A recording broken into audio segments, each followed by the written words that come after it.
Committee meeting to order, and the first order of business is reviewing the minutes from August 24th. And if everybody's had a chance to review them, is there a motion to accept them or? I just have one easy little thing. Okay. Could I make a comment on the minutes? Yes. Polly's making a correction though first. On page 4, this is for you, Nick, right? Down towards the bottom, it says subdivision cluster. Cluster / sub open, so, yep. And at the bottom of that, it says environmentally sensitive areas. It should say sensitive. Yep. Sensitive is a different, ever so slightly different meaning. Okay.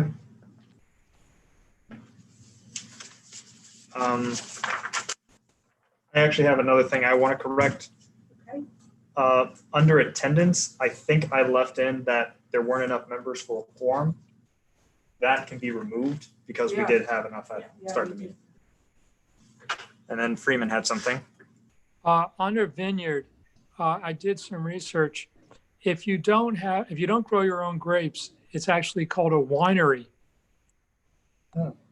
So if you might want two things, I mean, we obviously wouldn't mind having a vineyard, but if you don't have grapes, it's not a vineyard, it's a winery. I mean, this is more of just our local definition, correct? Right, but you wouldn't be accurate to call something that doesn't cultivate its own grapes a vineyard. I mean, even just in terms of a dictionary, that becomes a winery, and they're both perfectly excellent to have here. We could just say vineyard or winery. Vineyard/winery. Yeah, vineyards, yeah. I think that would be excellent. Yeah, Well, I think that's not really for the minutes. I think that's more Yeah. definitions. The more yeah, get we to that can later. make sure. that we get So- that. Well, but I wanted to make sure that it got into the depths. All right. So So with those two changes. Yep. changes, do I hear a I motion? would make a motion that we accept the minutes. Terrific, a second. Seconded, All those in favor? aye. It passes. All right. On to new business. Which is reviewing. Right. We'll go through Article 1 through, And Barbara just got in. okay. Hi, Barbara.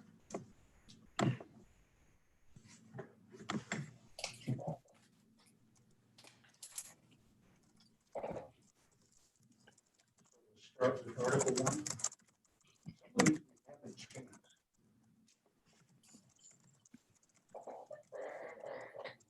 Although we had to change some of the article names.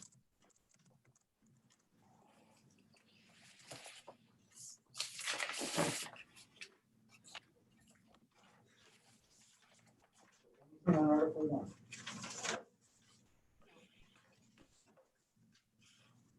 I just noticed on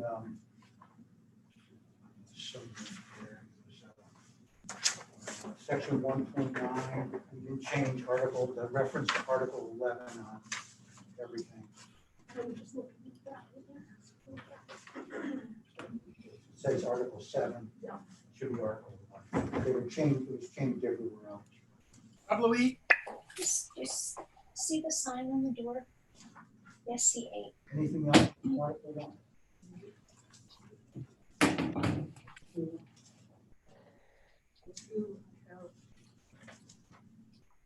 Mostly what I have on these things is just typos All right. or the word or something.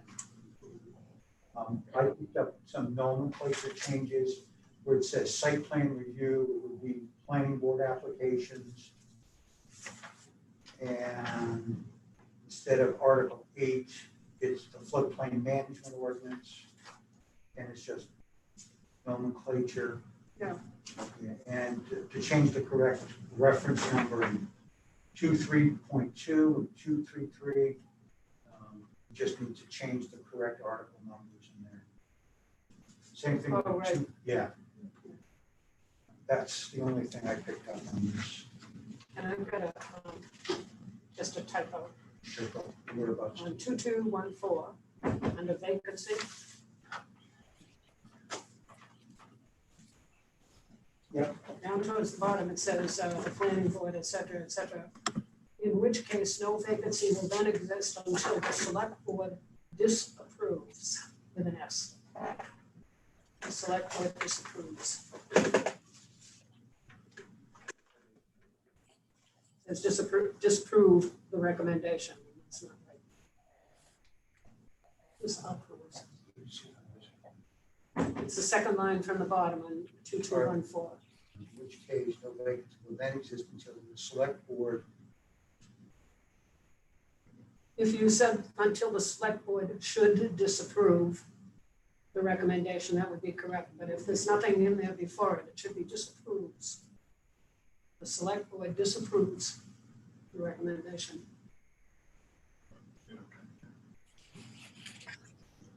You're gonna have to repeat that again for me.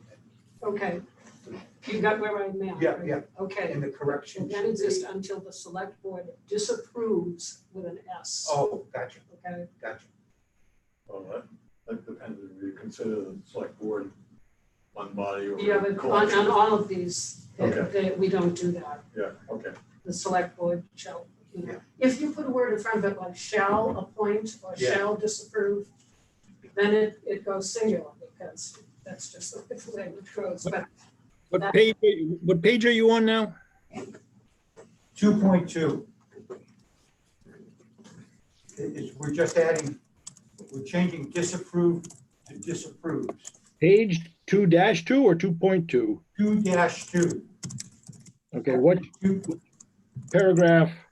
2.2.1.4, titled vacancy. Okay, We just changed. all right, thank you. And then, as we mentioned, there's some article revision. I've got the note. I'm not going to repeat it. There's quite a few.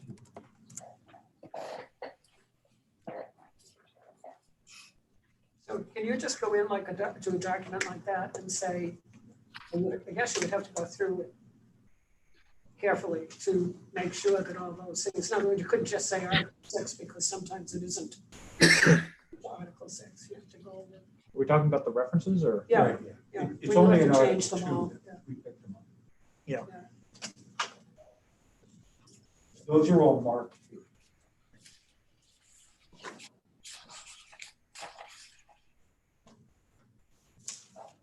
Moving on to Article 3, application review. I got one page, on that page, under 323, planning board review, in the second to last paragraph under that, after determining, et cetera. And the bottom line says, in no case shall be complete application, and it should say shall be complete application.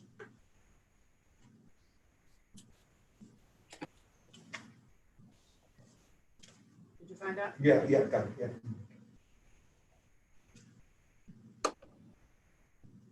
Gotcha.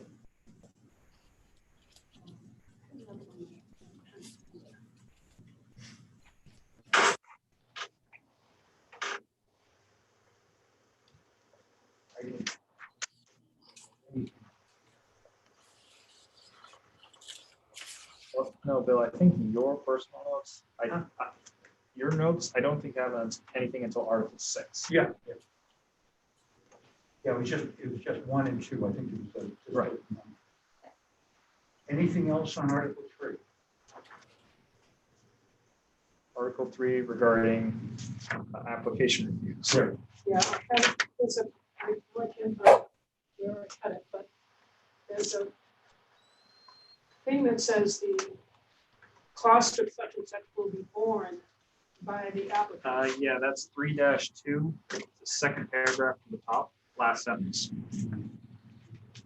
The cost of the additional studies, additional materials or consultant shall be bore by the applicant is what's written. And it should say borne, B-O-R-N-E. What section? What paragraph that? This is 3-2. And it, 3-2, it's the page 3-2, the paragraph before 3.3. Rates not vested. What's the paragraph that you're changing, the number? It is paragraph 323. 323. Last paragraph. So it's on the next page. The last clause. Right. PORNA. Are we fixing things that have just been wrong a long time now? Because I didn't even think of going back through these.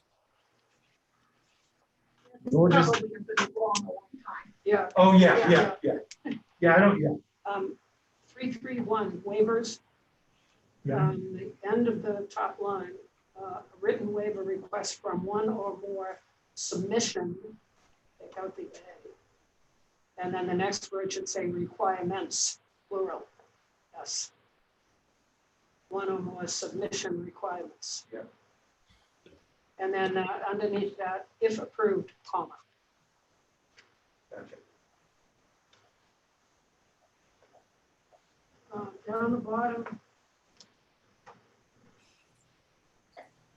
336.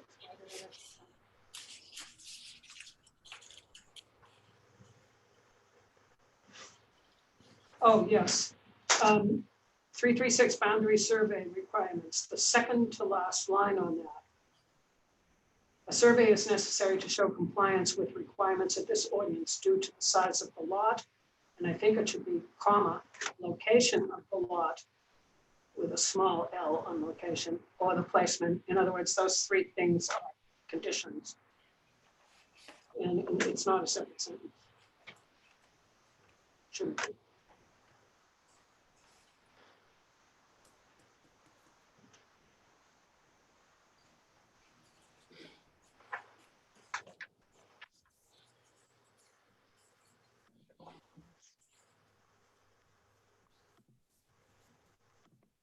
And Sarah's also here, by the way. She's getting it. On 3.4, which is public hearing requirements.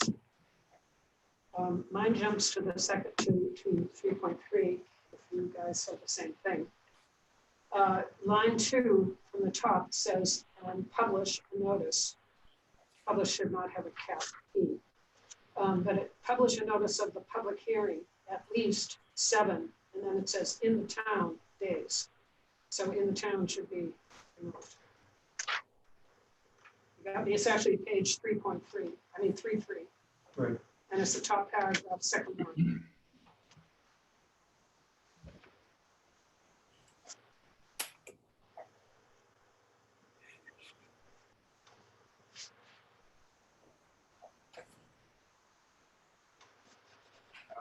I got you.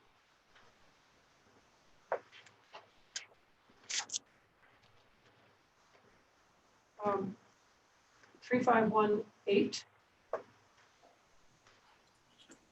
There, you need a space there. When I Yeah. read that, I thought it was 3518A.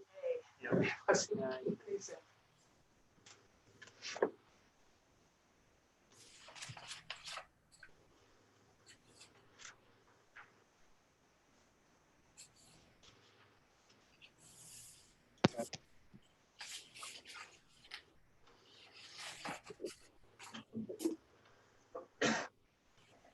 Anything else on this? Moving to Article 4. Sorry, I do have one little typo. 3.135, page 35. Down about 2/3 down, 3615. Mhm. The proposal will not have. Okay, take out the A. Right. That's it. Article 4. Non-conforming uses. I don't think we changed this. This came from. Yeah, There were because, changes put in here for shoreline zone, the shoreline zone changes. correct. This was already amended, Previous. yep, about a year or two ago. 4.7, I mean, yeah, page 47, the very top line. It should have a comment after when such lots are divided. useful. All right.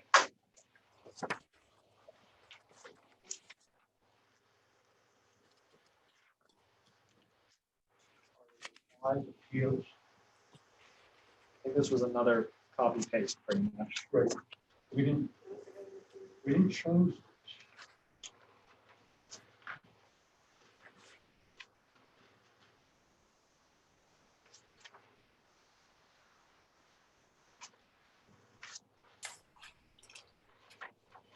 Some of these items are also state items, so we can't do too much. I don't have any.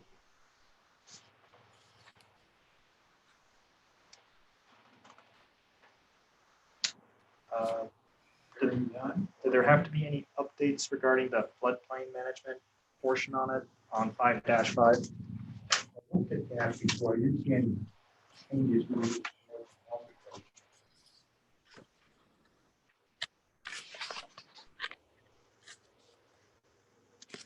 There's a few I need to give some spacing to, but other than that, it doesn't. Yeah. All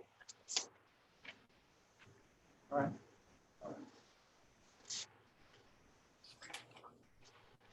Moving on to Article 6. Land use districts. Yeah, you'll see in the description of the land use districts, there's recommendations. That all has to come out. That was the district explanations were taken from the comp plan, and those recommendations also. Where's this? On page, it starts on page 6-2. Sure. You'll see in the historic village district, there's a recommendation, all those. So I have a number of concerns and questions in the maritime commercial district, but I don't know if anybody has stuff before that. That's what, You're talking about the chart at the end? yeah. So what you're saying here is that in any section where it says recommendations, That comes, okay. that was taken from the comp plan, what was supposed to be put into. I think the one thing I do just want to point out is from our last meetings, there was hybrid growing and outdoor performance theaters that were included into the 674 matrix. Find hybrid growing under the rural uses on page 6-7. It's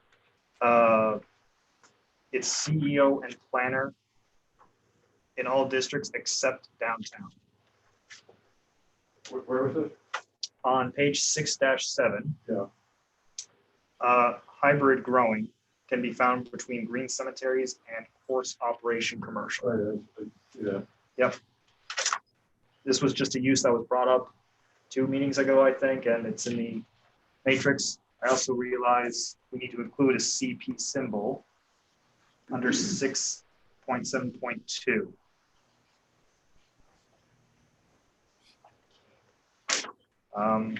And then the last one was outdoor. Just the hash marks have to come out. I was gonna say, what did the, Yeah. so that, what does that mean? The hash marks used to mean we needed to add a definition for them. Okay, So we don't need those. That was more of just for me to keep track of as we were going forward. right, so cemetery, forestry. Outdoor, where is it? Outdoor performance can be found on page 6-12. And that is CP across the board. Can I ask a question? We've kind of shot past it. On page 6.2 or 6-2, there's recommendations in this area. Those come out, George. What? All those recommendation statements come out. They were Okay. taken from the comprehensive plan and they shouldn't be here. I didn't think so. Okay, that was it. Thank you. Also, what's agriculture-related business large?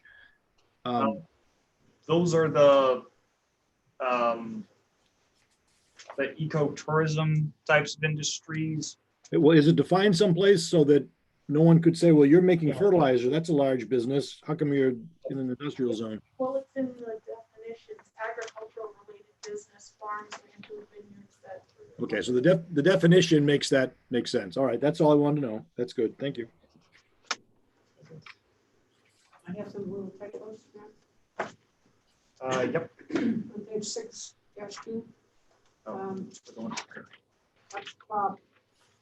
That recommendation is coming out. No, all those Okay, yes. okay.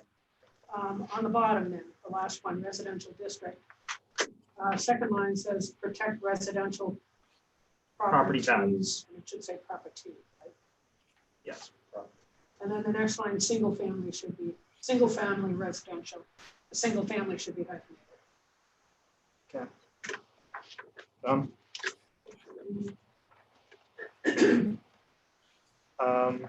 I'm seeing one on 6.3.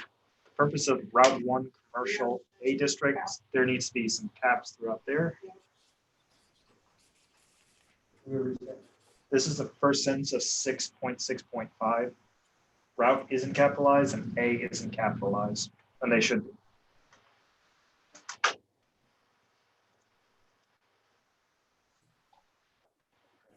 The same page, 666. Mhm. The second line, business and light, and it's got a period with a cap I. Right. It shouldn't. It's light industry.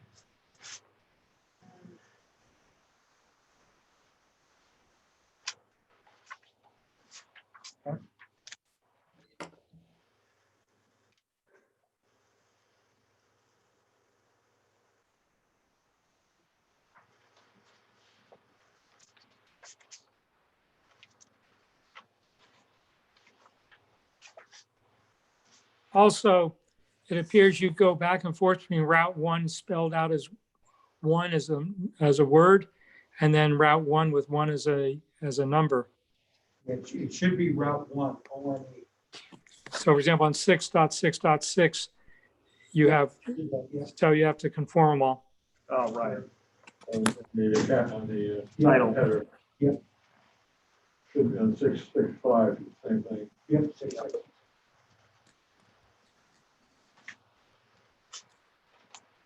Okay, I just looked at it. On the next page, Mhm. 6.6, it's the third one down, wetlands. Yep.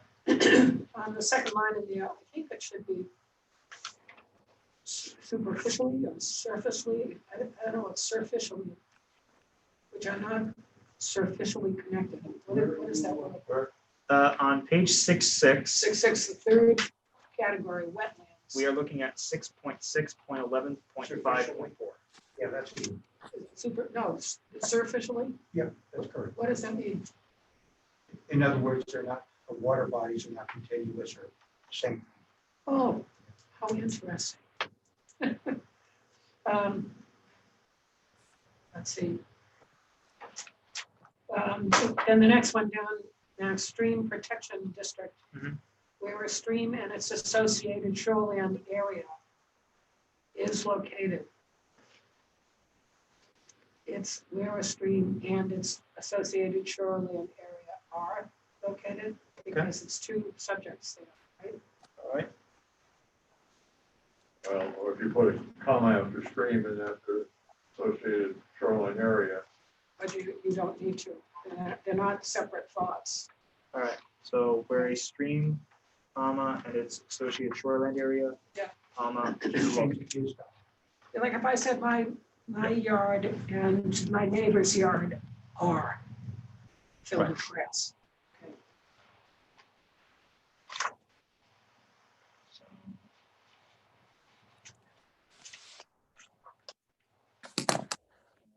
I say I'll add a CP with a matrix.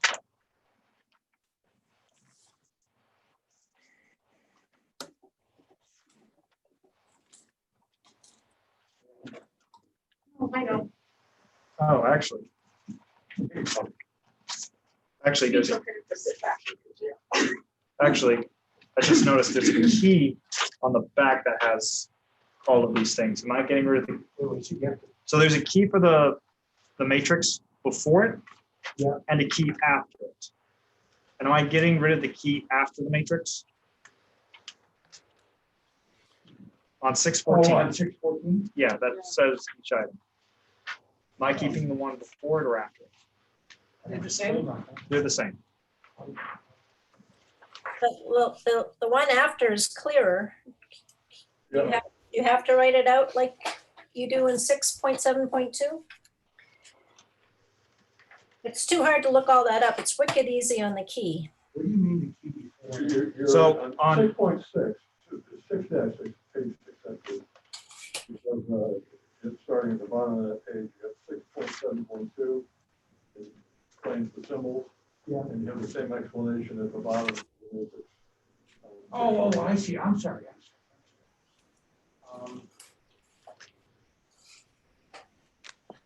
don't see that we have I any. like the key. No, it doesn't hurt that. Just keep both. Okay. Yeah, I'm sorry, it was a different format. As long as they read the same. Yeah, yeah. Actually, It doesn't. 6.7.2 does not have CP. Yeah, and I'm gonna add that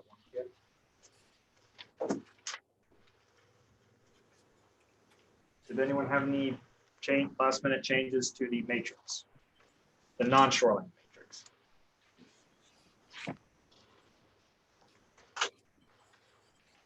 I mean, the whole thing? Yep, the whole matrix, the uses, the approval that's required. Okay, I have a question and you guys have probably already discussed it quite a bit, but I'm was kind of surprised to see that a farmer's market is only a except in residential area, is only a CP kind of thing. That can generate 200 cars in a day, a week, and I would think that the neighbors would very much like to know if a farmer's market's coming in on their road. So I'm surprised it's not all planning board for farmer's market. What's the thinking behind that? What section is the farmer's market? I'm sorry, 611 farmer's market? Well, I think it's because in our current ordinance, other than residential, a farmer's market only requires code enforcement approval. Right. And I'm asking why. the planning board, if they think that it's necessary because of traffic. Right. Hear Elaine at all. Does anybody else have any problem? George, could you Yeah, I hear?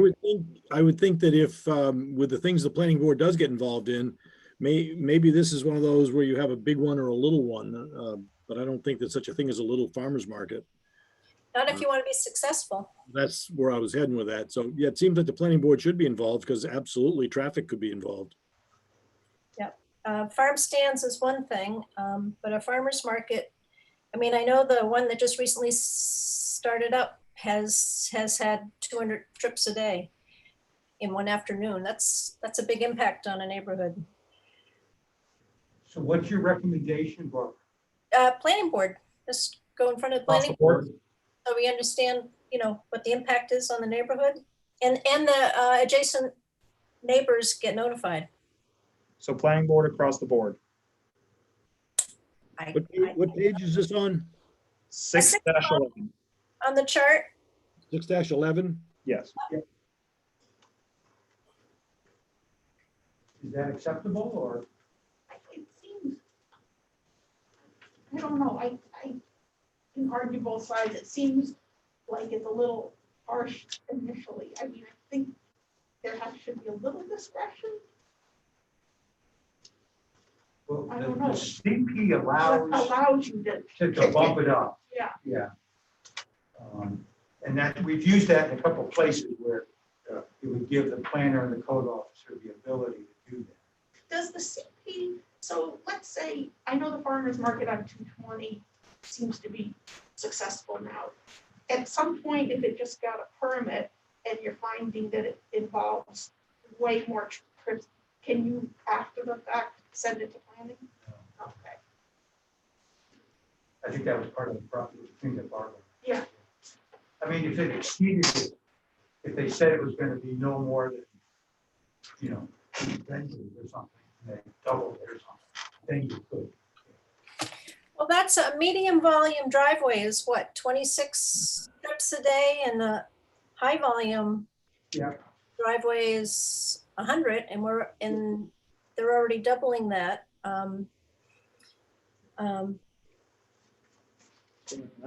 It's not that hard to come in front of the planning board with a sketch of your property. Just see what the plan might be if you do become successful, but yeah, it could be maybe a stage thing.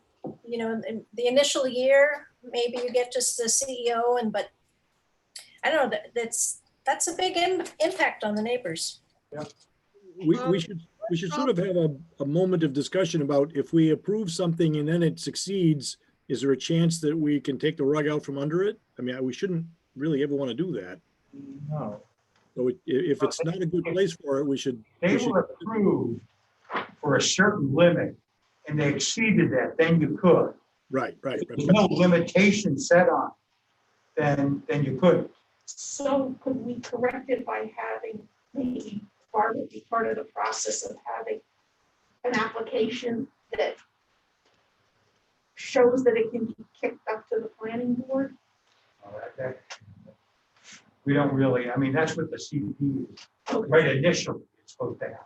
No, but I'm saying, like, if you approve a farmer's market, you say you've got 6 vendors, anything over 6 vendors has to go to planning board. Good. I don't know, but 6 vendors could be wildly successful too. I'm not sure it's so much about the vendors as much about how good the cucumbers are. You know, Well, I think I just used that as an example of, I mean, That would be a way to have a stepped process, but I think it would be, I agree. I think you could just have this slide by the planning board so that. George, we can't hear you. At all? I can hear you. You said, I agree, and then you cut off there. it looks like a whole- Okay, well, I'm holding my face. You can see my face. My connection. I think going to the planning board's a good idea. That way, if it is successful, we already know it's in a good place. Yeah, it's very similar to the event. I forget what you're calling that category now, that agricultural event thing, which you could do 1 event per weekend. So that's 1 event per week, and it's limited to 100 cars. And we already know that this event, which is once a week, is over 100. So, and they had to go in front of the planning board. So consistency, I think it would be more yeah, consistent. I mean, yeah, you could just change it to planning board across. I mean, because you're right, it would follow the event center logic. And that was driven mostly by traffic impact.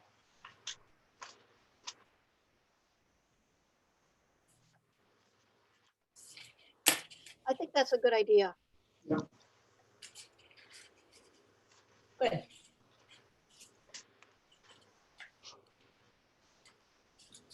Because we really want them to be successful. I'm just crossing out the hash Right. marks, if I will. Nice note. I thought I did get rid of it, but I guess it was 2 or 3 X. So they're hard to see sometimes. Yeah, And in breweries, distilleries, and vineyards, I had put /wineries okay. in the description.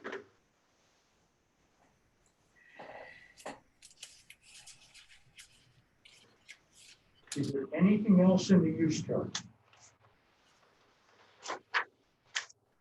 So aquaculture in the historic village, that has to do with the alewives or something? Is that why? Are you talking about regular aquaculture? Yeah, aquaculture 6-7, Page 6, 7. In water, Yes, that's water dependent. because it's the river, the alewives, but we're not really grown, you know. yeah, but the activity is occurring on the shore. Which line are you on? Just aquaculture? Aquaculture. Aquaculture at the beginning of the chart, 6-7.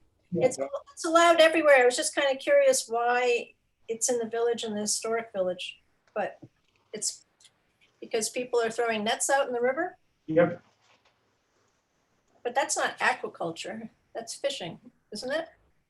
Yes.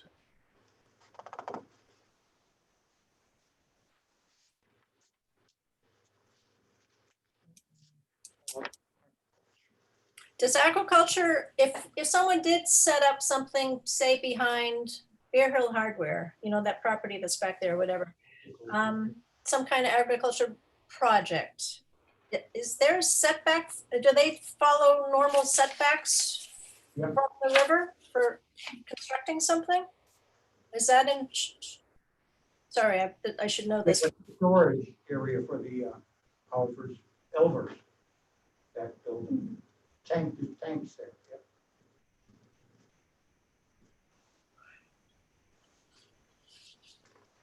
Anyway, that's my question. Is it aquaculture or fishing that's happening in the river there? So we are calling, I mean, Or I'm yes, I'm gonna weigh in on this. Right, Aquaculture, same thing. It's the same thing? I don't think we changed this from the previous ordinance. No, we added we didn't even add a definition. It's all in there. So you carved out land-based. Yeah. Yeah, we carved out land-based for, but aquaculture in a river or floating on a body of water, I don't know if everybody can hear me or not. We are including catching things that are swimming by as aquaculture? That's my question. I don't think so. It's Aquaculture. the growing or propagation of harvestable. aquaculture is defined as the growing or propagation of harvestable freshwater, estuarine, or marine plant or animal species. And the omnibus kind of. Right. So do we want stuff like That's why that? I say it's allowed everywhere, so that we're not restricting anyone from fishing or anything.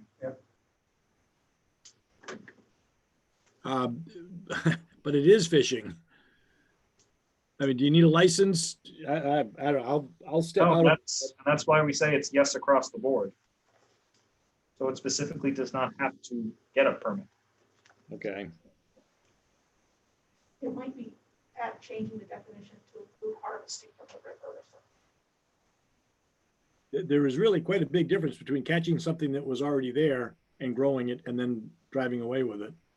Well, harvesting's different than growing and propagating. That's what I'm saying, Yeah, we add We harvesting can to add that. the word harvesting to that. Okay. So, yeah.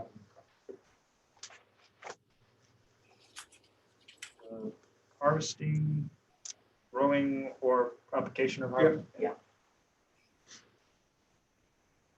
Well, there are other venues for controlling where fishing happens. It doesn't have to be in our ordinance, right? It's a state thing where fishing can occur.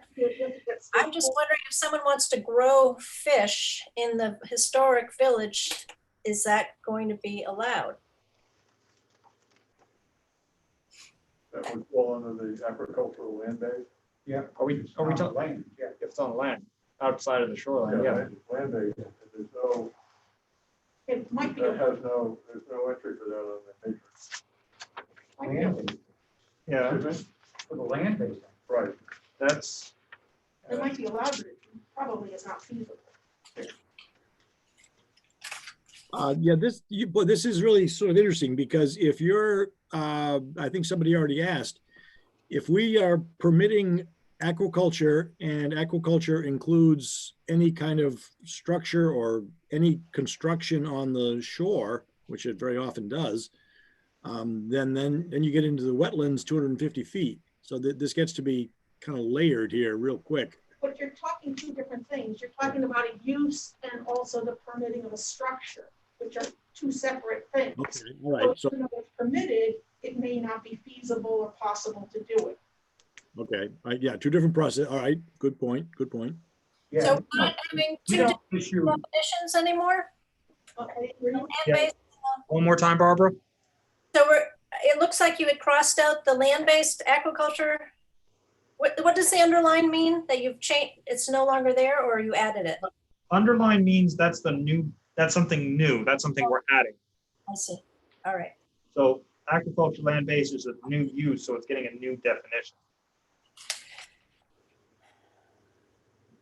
yeah, we don't issue municipal permits for fishing. Right. So,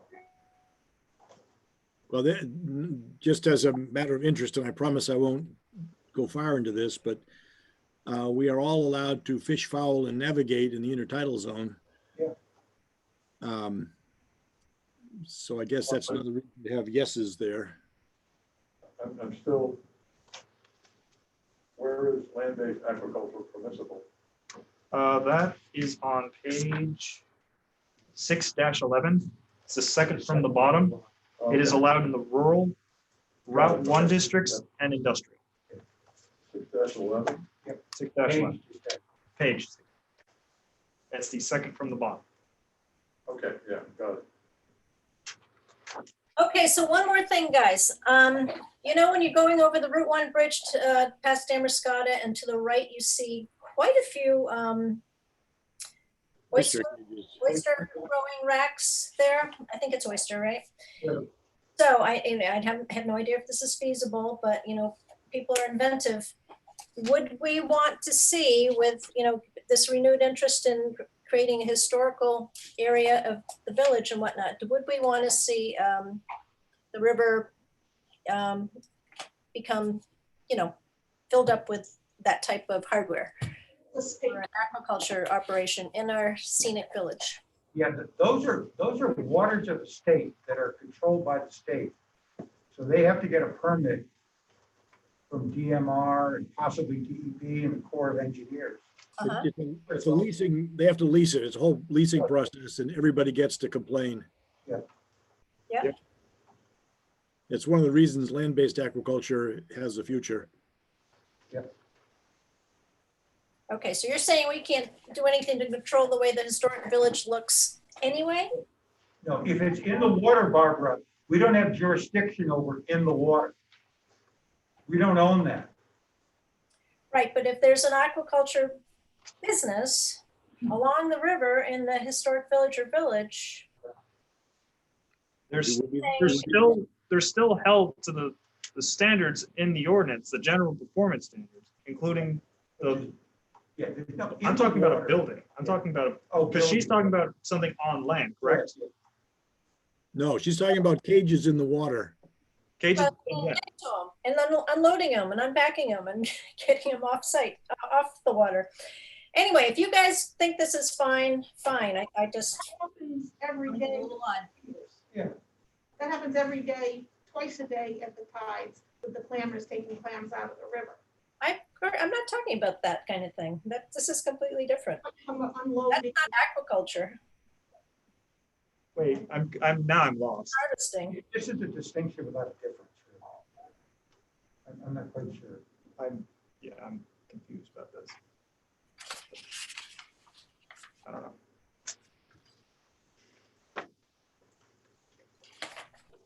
All right, shall we move on?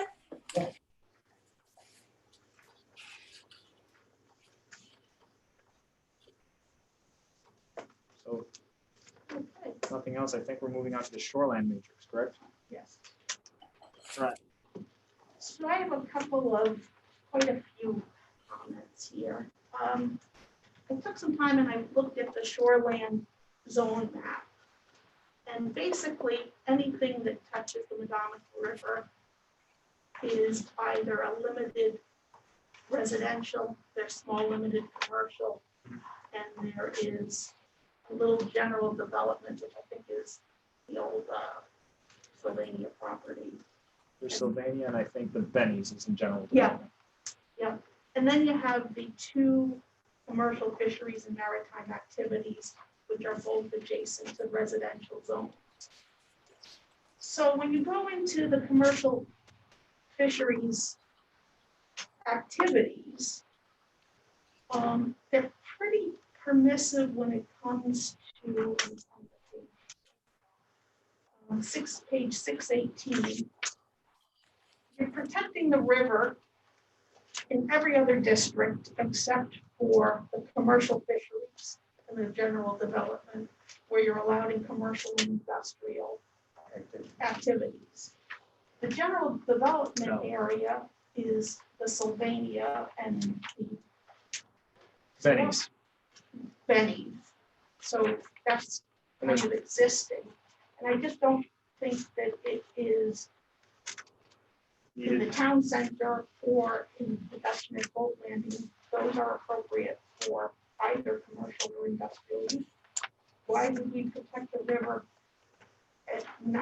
99% of the town and not in those areas. In shoreline zoning will allow high intensity uses in certain areas. And typically, the first or general development is existing or areas adjacent to it. And the marine or commercial marine activities are, it's supposed to be, as the name implies, it's commercial water dependent kind of activities. So you allow them to occur on or right up to the water, pretty close. Right, which is basically what is happening now without a commercial. I mean, industrial doesn't make any sense to me. All right, where are the industrial activities that you're? So, Well, Bill, I'm just saying it's allowing planning board lines, Right. page 618. page 618, it is the second row from the bottom. Yeah. Principal structures. Oh, uses- industrial, gotcha. Yes, industrial. And commercial, I mean, you allow aquaculture, which it doesn't have to be commercial. I mean, we allow it there anyway. I see that. Oh, so you're saying take out the commercial, the industrial. Industrial, take out the commercial because we allow aquaculture in that zone. It's being approved by the planning board, whichever place it goes. And the eel operation that they're working on, went through all manner of approvals so they can take water out of the ground and clean it up and put it back in the river. That's an industrial district, but that's not in the commercial boating and maritime fishing. Right, no, I'm agreeing with you. I'm agreeing with you. There's a note about Redundant or not necessary. functionally water-dependent uses and accessory uses to such water-dependent uses only. Yeah, right. Right, but I think that's, So it's supposed to be like. Bill, I need you to get closer to your speaker. I can't hear you. Am I- Oh, Just, right, right. just tilt that mic towards you. Barbara, what I said is there's a note there, it says, see note 5. And it says it's supposed to be only functionally water-dependent uses and accessory uses to such water-dependent uses only. and I still think those zones are adjacent to residential areas. And if you go to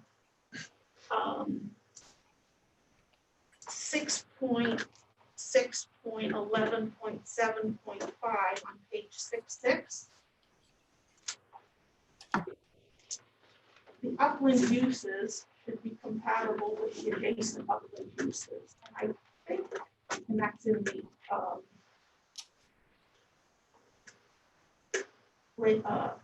in the shoreland. So having it be compatible with the upland uses, which are all residential, it's just not compatible. You're saying it's per se not compatible. Right, As opposed to leaving it up to the planning board. right.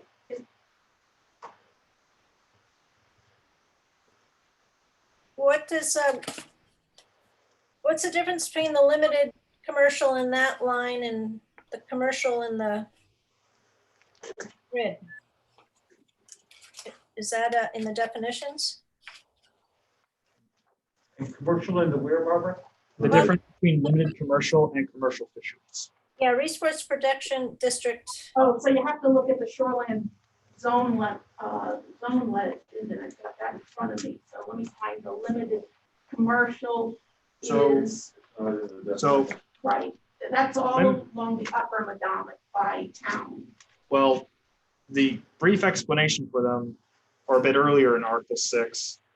I found limited commercial district is 6.6.11.3. That's found on page 6-5. And the commercial fisheries is on 6-6 as 6.6.11.7.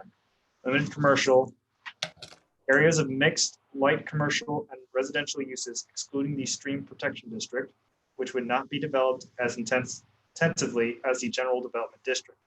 This district includes areas of 2 or more contiguous acres in size devoted to a mix of residential and low-intensity business and commercial uses. Industrial uses are prohibited.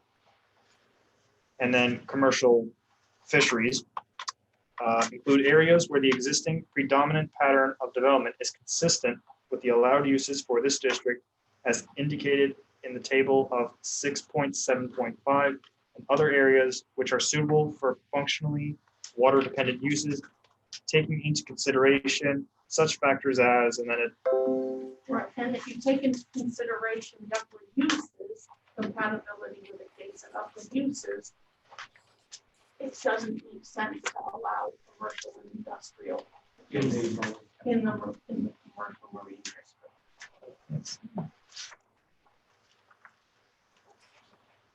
Elaine, I'm having a very hard time hearing you. yeah, Elaine, you have a mic over there if you want to bring it a bit closer. Okay. What, you need me to Repeat that? repeat that? Yeah. So if you look at 6.6.11.7, which is the commercial fisheries activities district, maritime activities district, it's supposed to take into consideration such factors as upland uses, the compatibility with adjacent upland uses. So both the commercial fisheries district are adjacent to residential areas.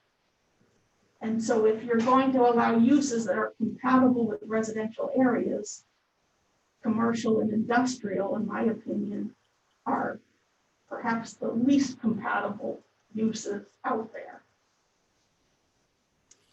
What would it be called when people pull their clams out down at the, across from Storers? I think we call that aquaculture if we change the definition to include harvesting from the river. Oh, boy. I might stop now. So clamming is aquaculture? I don't know, it's fishing, but we don't, it's kind of de facto it's aquaculture. actually, we should consider that a functionally water dependent activity. You have to go in, into the tidal area, you have to pull it out. But So- aren't there residential places right adjacent to the town landing? I mean, are we getting into a can of worms here? Well, that's in the village district. That's not one I don't know if that's what we're talking about, just the district it's in.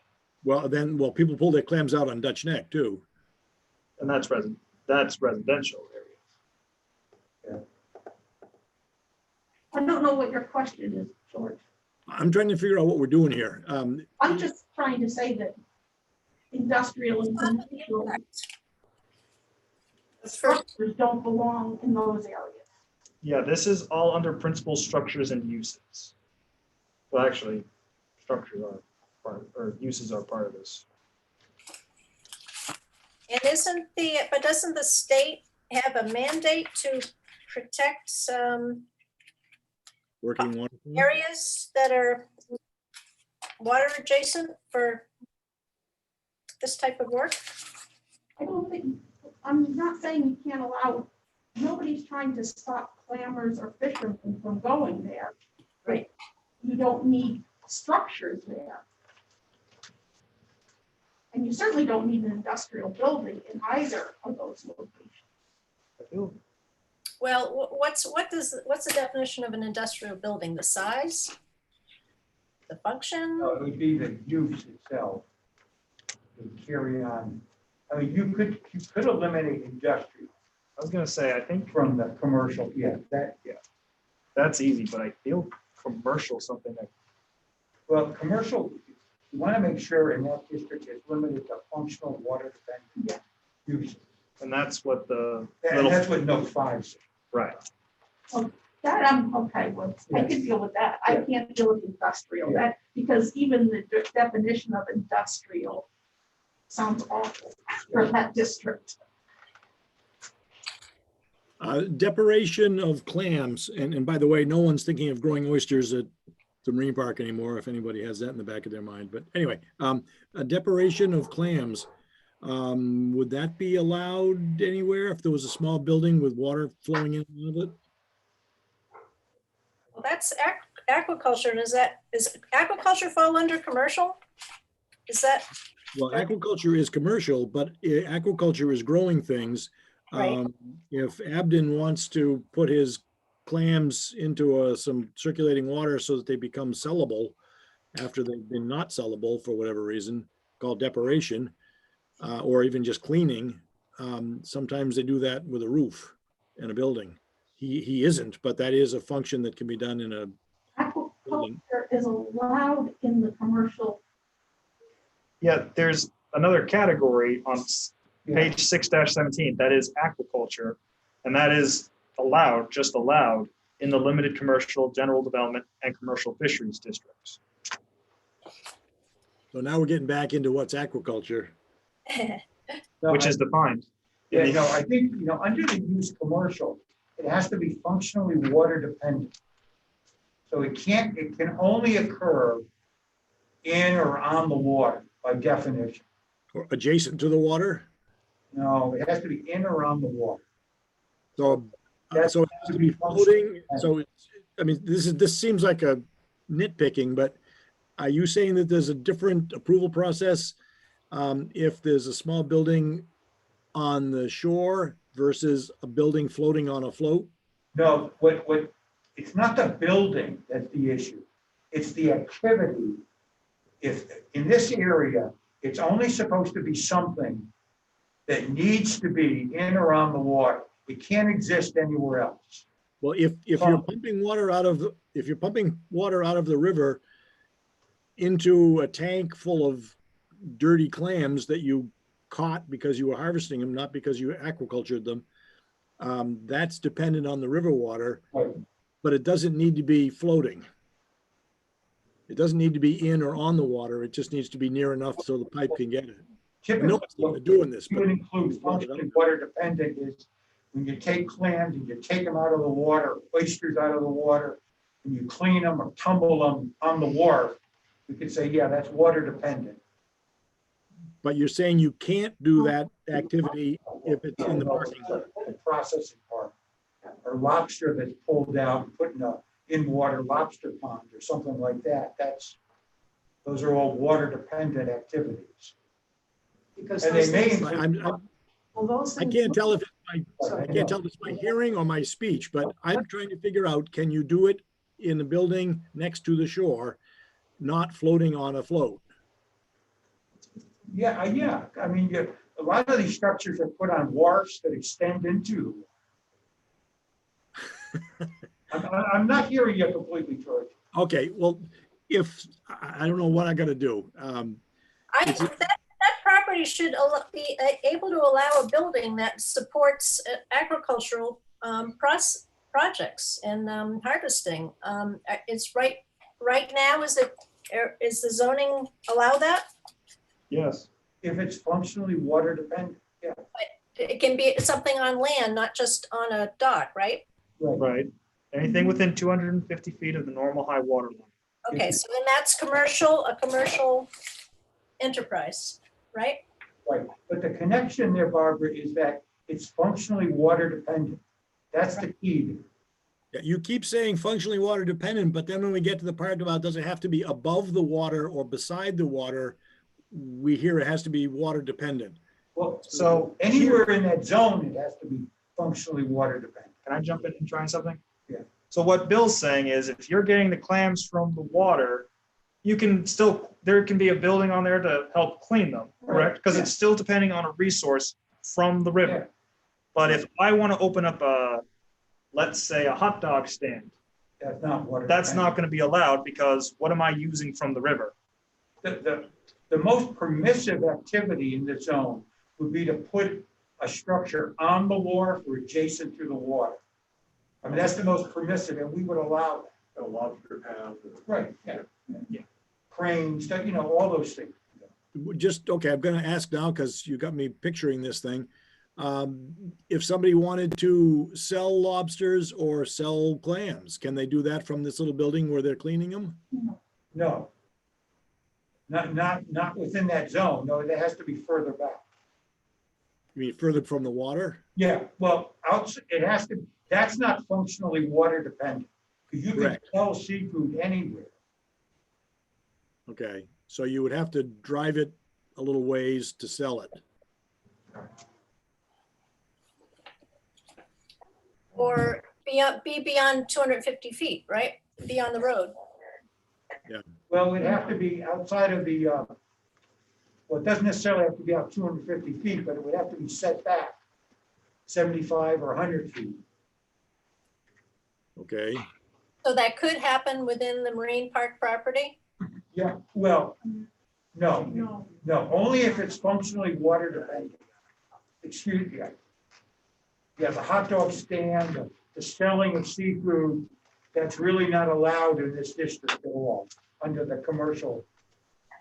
Okay, so if you're cleaning clam bodies before they get sold, can you, Right.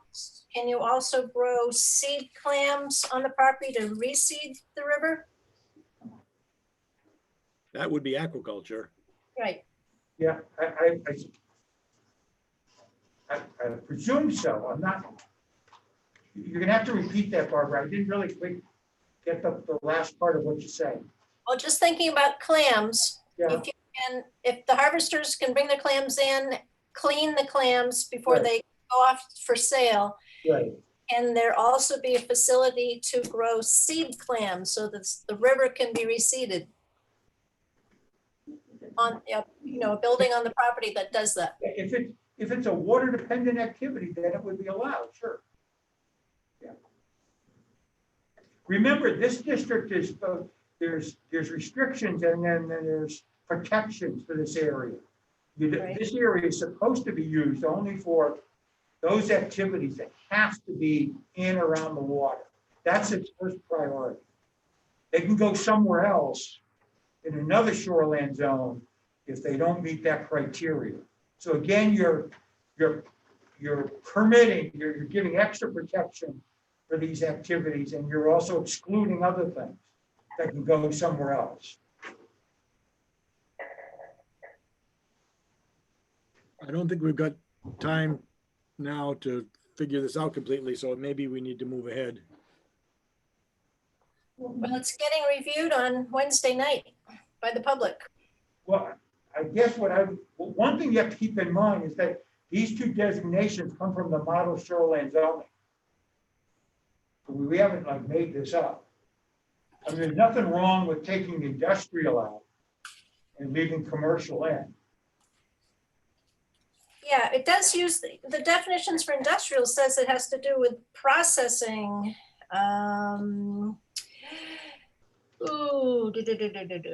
Well, cleaning clams is processing. as a matter- exactly. Let me find that word that it uses. It's like, or processing operations. I mean, I don't know.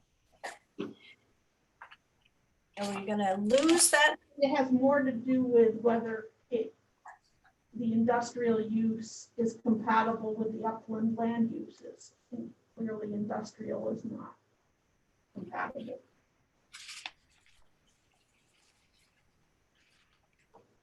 Yeah, that's a reasonable. I mean, most of your fish processing is inland. At least today it is. Because shore property is so expensive, but yes. Yeah. And it's, So you're suggesting taking out industrial for both general development and commercial? Not general. No, That just the commercial. zone is, Okay, you don't want to take it out there. well, And leave the commercial where it is with the no functionally water dependent. Yeah.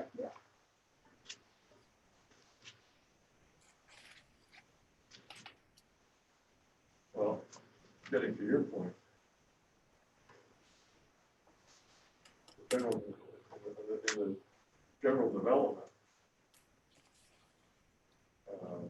again, we have it adjacent to residential area. You do, but the difference is that there's the existing Sylvania and Benny's.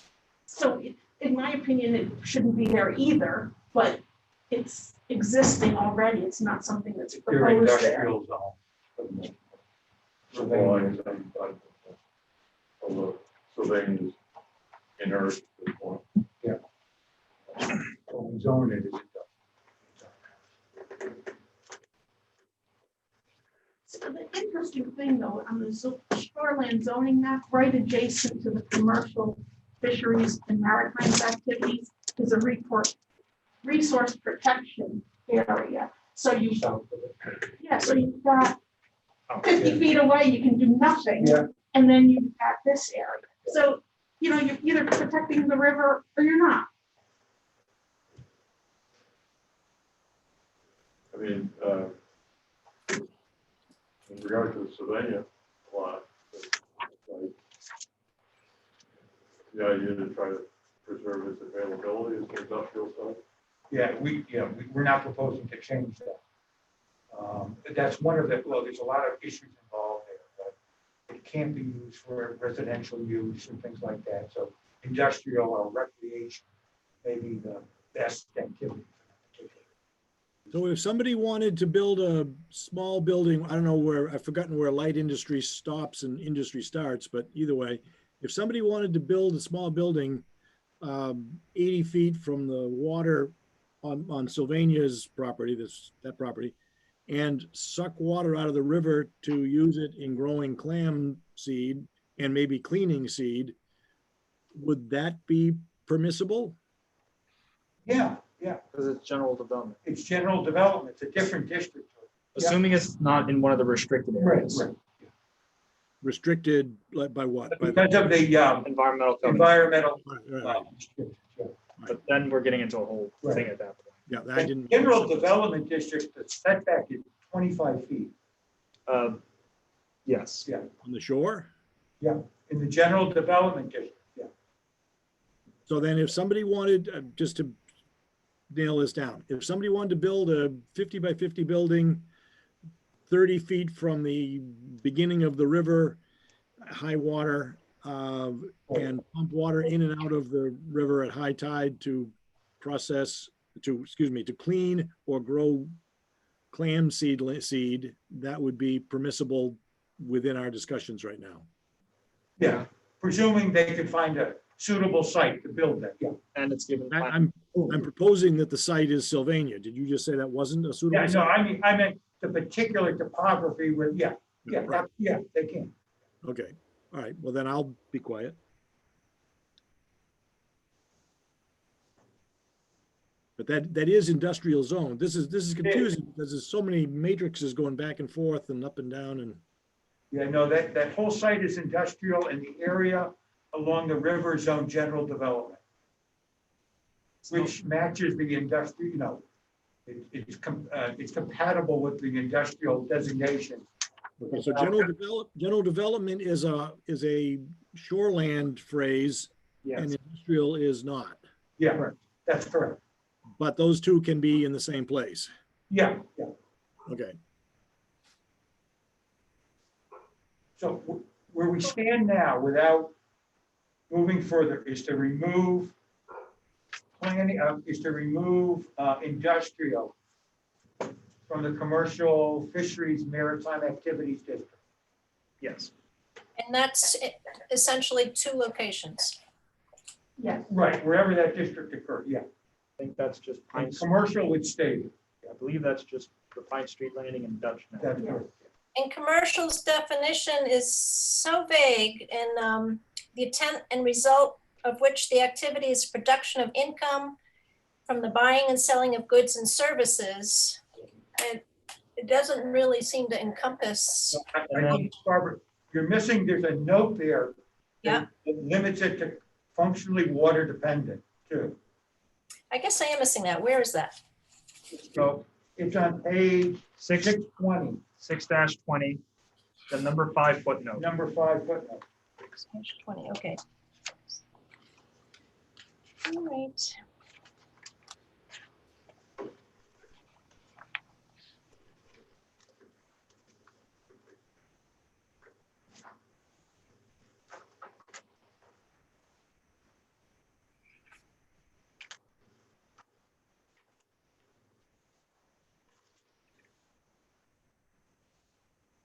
Does anyone have anything else on the shoreline zoning? I do. I have a couple more things, and this one's kind of minor in it. So the individual private campsites in the commercial fisheries and maritime activity zone, both of those properties are town properties. and there's no sanitation facilities, and there's no, Yeah, that can be removed. I think it could be removed. Yeah. And then the other question I had, we referred to small non-residential facilities for educational, and I guess Bill, define that's, small, yeah, Bill, that's on page 6-19, no, 6-. just before the black The bar. second. We should have that in there. Definitely. Do you have that? That was there for, Like a nature board or nature, something? yeah. A kiosk. That's what I thought, and I couldn't Yeah. find it anywhere, and maybe I just didn't see it. Yeah, that's been in shoreline zoning for a long. Okay. I just didn't want it. Yeah. to be up. Good sense of- Yeah. No. I think that was all of my questions for that. But what does it mean when it's blacked out under piers and docks? That just means that we're in a new category. So for example, piers and docks, right underneath it, it says temporary and permanent. So it's temporary piers and permanent piers. Oh, so the temporary and permanent appear to relate to the box above it? Correct. Description.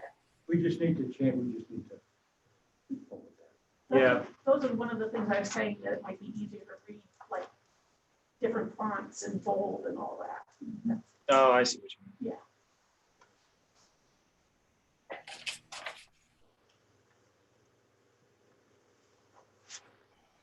We can find a formatting solution to deal with that. Anything else on the shoreline chart? What time do we hope to adjourn, just out of curiosity? When we're finished, George. Oh, boy. We still have the articles, right? Yeah. Well, actually, there's still just the scheduled dimensions for Article 6 and other dimensional requirements in case anyone's interested in those. Don't We're think gonna change those, haven't we? those aren't being changed at all. No.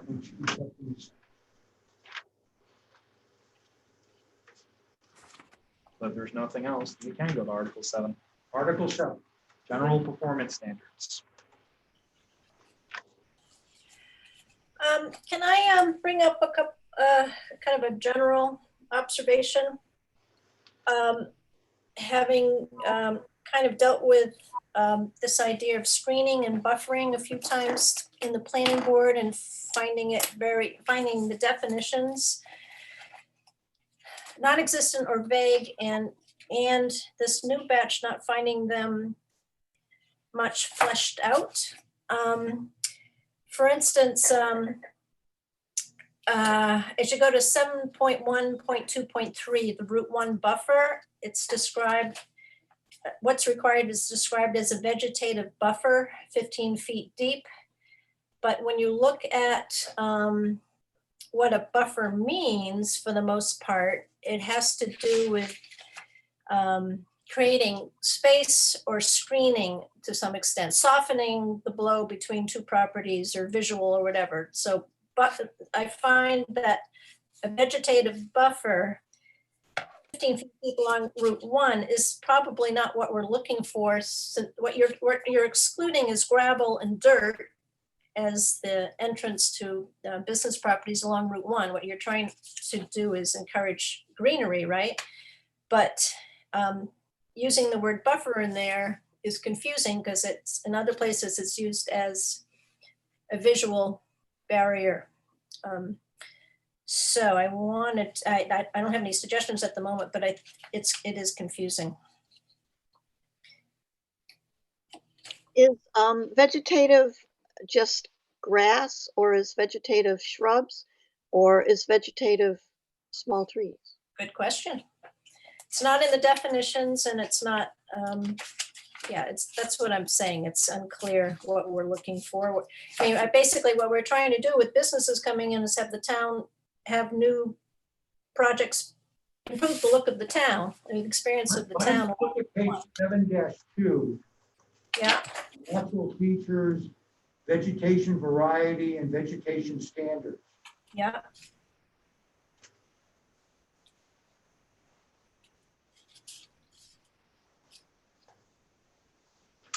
I don't see where we're looking. Sarah? Yeah. Bill is saying go to 7.1.3.2 and 7.1.3.3. Oh, okay. Sorry, I was looking at something else. So Bill, my point is that along the Route 1, we're not looking for people to screen their commercial businesses. Right? We're not looking. What is it we're asking people to do with this paragraph? Probably just put a lawn in there that they mow once in a while, right? Grass seed is a minimum. Because I think she's talking about the Route 1 buffer at 7. Right. Yeah. Like what's the minimal standard? Because And what are we asking Like- there? are they allowed to just have like a little grassy field that's 15 feet deep? Or are they allowed to have like, or do they have to have like Well, if trees? you go to, when we talk about vegetation variety and vegetation standards, Yeah, they give them options. Yeah. It gives them a whole bunch of options Yeah. to choose from. it tells you what, where planting is required. It gives you shade trees, Yeah, but we're not asking businesses along Route 1 to provide shade trees. But it also says well-kept grass areas or ground cover.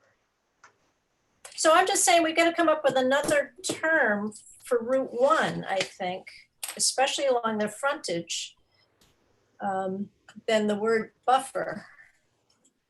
Because buffer in the other categories is used as screening and,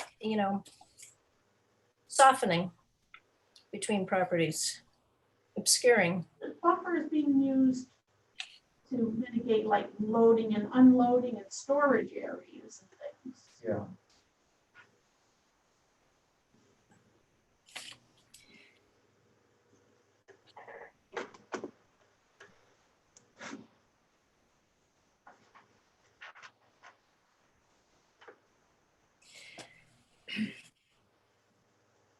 I at least. Yep. I mean, I for one take the Route 1 buffer as pretty much for what the rest of it's, but the goal is more of just having that green area that no one can park. That's at least the interpretation I get from this paragraph. If that means someone wants to, and I don't think we should be encouraging bushes or trees, because then we have like the issue what we had down at the pawn shop where that one shrub was blocking some people's views of Depot Street, and I think that's a bit counterproductive. But I'd almost imagine just as long as it's green space, it's fine. But maybe I'm lost on that. I mean, as long as it's low, it's fine. As long as it's green and 15 feet deep, that no one parks in. The purpose is to control where the traffic is or make it look nicer? Well, they asked for the vegetative buffer, 15 feet deep. So it can't be parking lot, it can't be just gravel, it can't be, Paved island that's painted green? but Can it be a paved island that's painted green? it doesn't say anything about it can be just grass, does it say that? 7.3.2. It's on page 7-2. Under Yeah, it says vegetation it can variety. be well-kept grass areas. Oh, right. It says right there, well-kept grass areas or ground cover, species which will be well suited to all of our area. But, I mean, 15 feet of, We don't want palm trees. but I think varies. Okay, there it is, vegetative variety. Yeah, and then we have vegetation standards, so it doesn't have to be just grass. No, it could be No, little in trees. itself, it doesn't have to be grass. But that's You'll just find one of the things. One of the things that you could do. Yeah, but 15 feet of something. Yeah. Is pretty clear. That's what And we then do. where it says where planting is required is determined by the planning board. And it gives you some guidance as to what you put into that 15-foot buffer. Yeah, I just understood this Yeah. as saying it's partially, in certain locations, it's partially a screen. Yeah. You want privacy, so you put a fence up. So A I fence think- or trees. Yeah, I think Barbara, if I am understanding correctly, thinks there should be two separate words, one for a buffering screen and one for like a landscape like you're having a problem with the buffer term as opposed to the idea, if I understand you correctly. Yeah, I think that's, Yeah, a buffer is typically something of a distance, a piece of land that Yeah. designates or segregates one activity from another. And then a screen is It's above the barrier. a barrier, right? And then a screen is vegetation, a fence, or something like that, And it's to separate Right. areas. Yeah. So if, back to my question, if somebody paves what amounts to an island between Route 1 and the front of their business and paints it green, is that, which they do sometimes, is that, or like the islands out in the middle of Route 1, is that what we're talking about, just to control where traffic goes? No, No, on 7.1.3.2 says that the buffer shall contain vegetation to provide for variety and mixture of landscaping. That gives you a whole menu of things. Okay. And then in the standard below it, it says when planting's required by the planning board, it gives you some guidance as to what you should be looking at to put in there. And it gives you some spacing requirements, et cetera. I do think that there is a difference when you're communicating to people who aren't here. There is a definite difference between screening and buffering. If buffering is just to create a space, a distance, and if you want to have that distance grassed or not paved, then that would be part of your buffer. But I do think that the issue about the word is useful to get figured out. Well, there's nothing that precludes somebody from putting in a greater distance than 15 feet between them and their building. right. All right, I'm, as you know, I haven't been to many of these meetings, so I'm sorry for catching this all late. I just know that in the past, we've run into what we're asking people to do for screening and buffering. And if you feel, and a lot of this is the same language imported from the other ordinance. But if you feel this is the new and improved, it's not in the definitions anyway. Like even screening, what does that mean? Yeah. So, no, a definite, I think she was saying a definition for screening in the definitions article. Yeah. I think that's what she was saying. you've Good got- job. okay, I think we can move on. I think we can live with that. Sarah, do you have any opinions on that? I was just wondering if you want to make, if part of what you're saying is that you want to make a distinction between buffer/screening and appropriate landscaping. Well, I think that Bill's right. The vegetative variety on 7.1.3.2 probably does the trick in the next section. Yeah, and it gives, I mean, the board can specify a screen consisting of vegetation and or fencing or both, if they like. Okay, And that could be dependent too on the width of the buffer. I mean, someone can put in a very wide buffer that minimizes the view from the public road. I mean, there's a lot of variations here. Well, I think the planning board needs some discretion because each property is different. And in some cases, you're gonna want more, in some cases, you might want less. Or I would think you would want a little bit of discretion. Should we just say a vegetative grass buffer? Well, we already say that. Yeah, okay, just, I'm fine with it. You've talked me into it. I'm fine. Sorry about the roundabout. I think we're stressing in most cases for variety. Yeah. To suit the Yeah. particular thing. I mean, the ordinance specifies a minimum of 15 feet.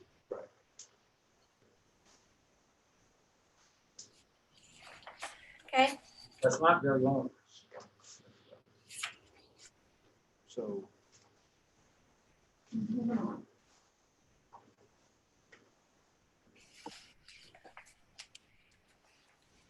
Anything, I mean, I'm not gonna go through section one by one, but as we go through Article 7, are there any other comments on any other? yeah, I have a question. 7.9.4, Madomic River discharges. 9.4, okay. Treated industrial waste discharges to the Madomic River shall be prohibited above head of tide. This is page 7. Yep. It's 7-6, 7.9.4. Yep. What does that mean? It's not prohibited below head of tide?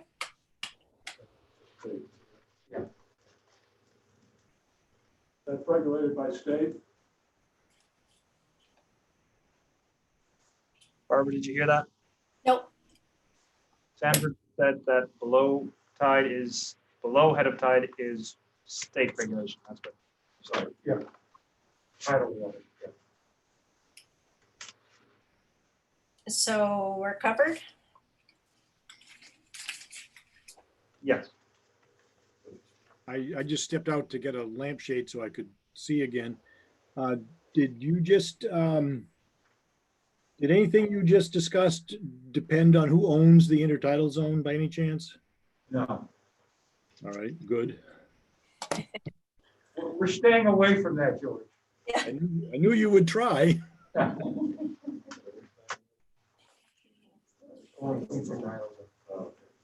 But since local ordinances can be stricter than the state ones, right?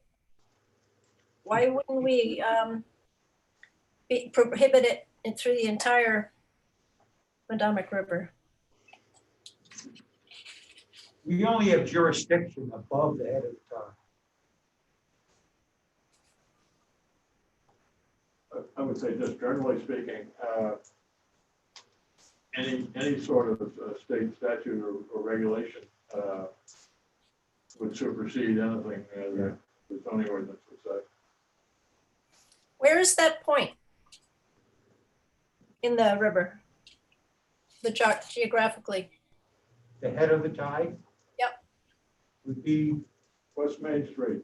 yeah, with the elevation change. Right by the bridge there. Right. It's where? Just north of West Main Street, where the bridge is. Where the bridge is by Hannaford's? No, No, below Main it. Street.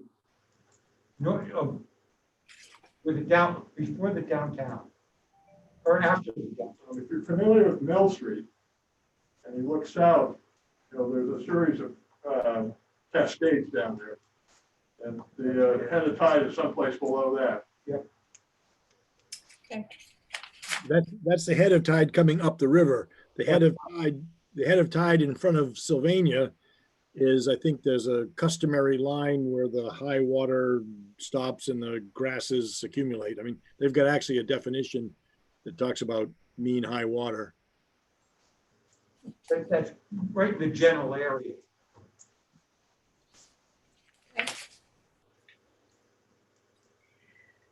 All right. So is head of tide in north of Main Street? Or is it, Right by Store Lumber. Yeah. Right by Store Lumber, right in that area. so it'd be north? Right beyond that is where the elevation changes from the, Well, my morning walk, I go on West Main Street this morning, looking over the bridge. You could actually see the water flowing north inland. So, the head of tide is someplace beyond that. yep. What rule changes above head of tide? Just because I was out of the room for a minute. What is it that, what's at stake here? It said on 7.6, 7.9.4, it says Madomic River discharges, treated industrial waste discharges to the Madomic River shall be prohibited above head of tide. And I was just wondering why that distinction. It's industrial waste. That it gets to be a long meeting when you're trying to figure out what waste is, but that's something else too. Okay. about untreated? That's a lot of-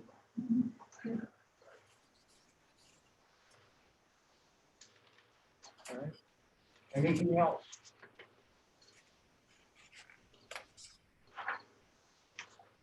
Move to Article 8. Oh, wait, just a one thing for general performance standards still. Let me find it.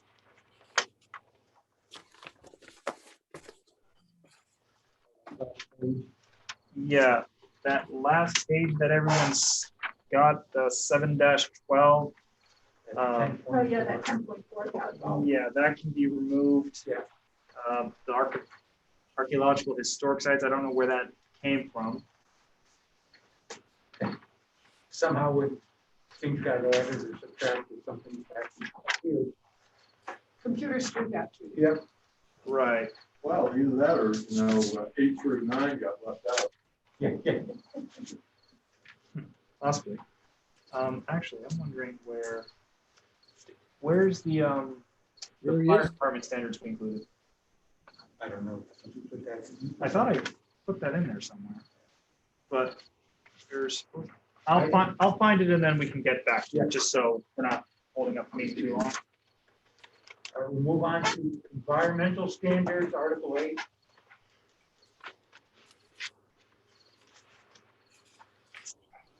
There's a couple of typos. Yeah. Storm water management plan, Maine instead of MAIN. For the storm, it should be 2 year, 10 year, 25 year. And that happens a couple of places.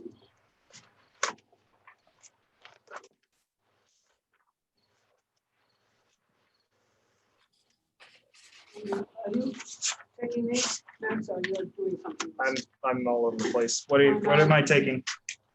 What am I doing?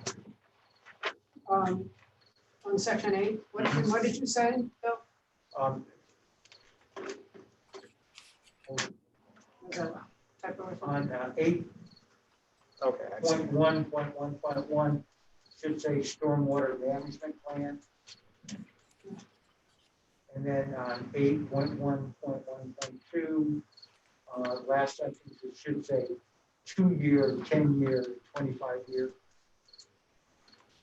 And 8.1.3. Wait, so am I getting rid of frequency storm events? No, So, we're just adding year after. Instead of okay. 2 dash, yeah. okay, And then it's marked up here, man. Yep. And then 8.1.3, certified by the Maine Department of Environmental Protection, or the state thereof. And I got a couple of little typos on the back. Okay. On page 8.6, second to the bottom, 8.11.2.2. Okay. You have 4 hyphen feet. It doesn't need a hyphen yet, or it doesn't need one, 20 feet. Yep. where are you? 8.11.2.2. 2, okay. And then it says for natural buffer or planted buffers at 20 years, Right. there's no hyphen there either. Yep.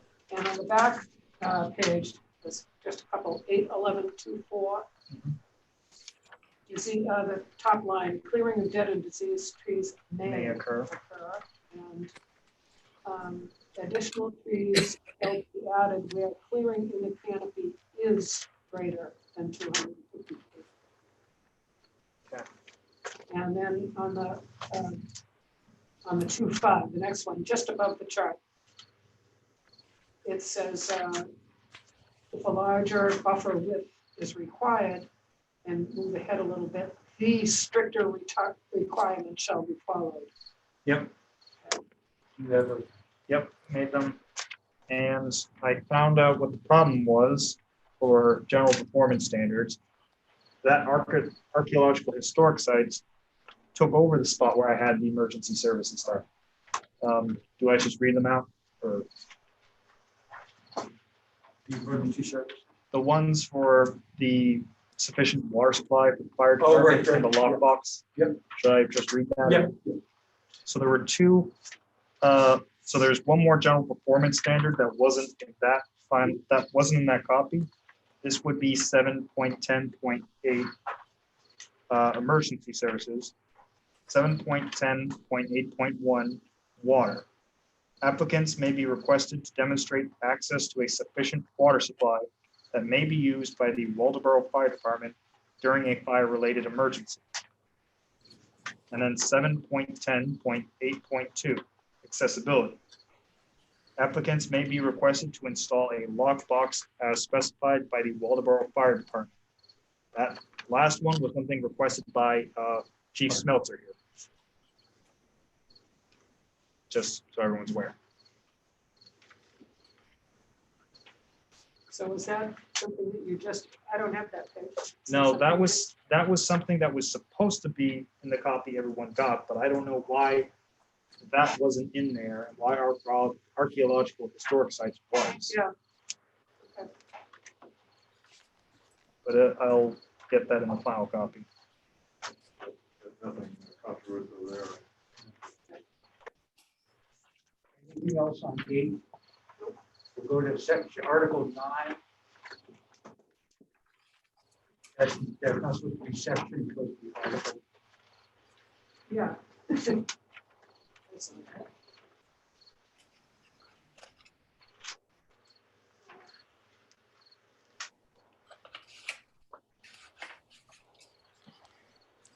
couple of places where it says site plan, and we have to change that to planning board reviews on that. I've got those marked.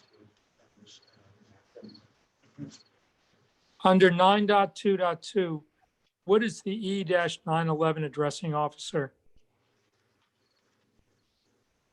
Permit is obtained from 911 addressing officer. Page 9.1, Yep. and it's 9.2.2. It's the second to last sentence. There. Oh, The second to last line. Oh, yeah, yeah, yeah. it's false ones or something. Yeah. That's the person that would assign the address, the official address. And that's what it's called, E-911, okay. Yeah. Right. Yes. Yeah, there's rules we follow for the number. I think that's a state program too. Well, it's, we do it here locally, but we submit it to the state.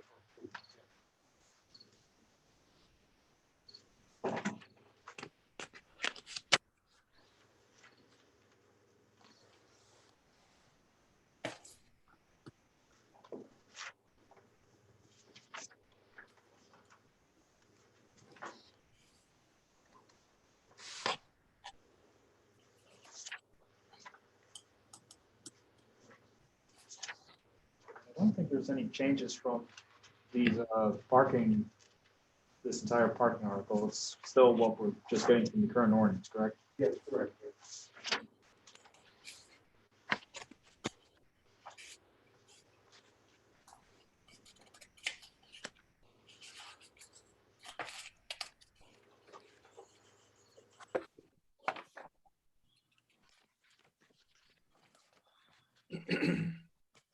On page 9-7, 9.2.14.3 solar energy, we took that out.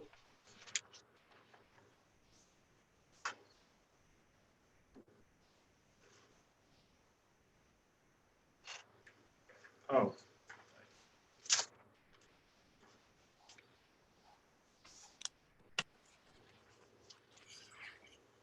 Good intent, but not practical.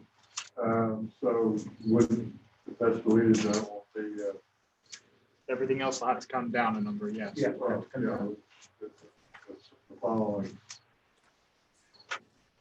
And there's only one number change. Yeah. That's what-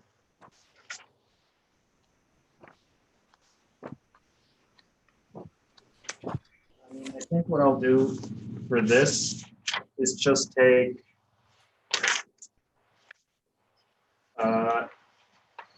geez. You can just leave that blank. Actually, I think what I might do is just move the dead end streets and make that 9.2.14.3 instead, just so everything doesn't have to go down one number. All right.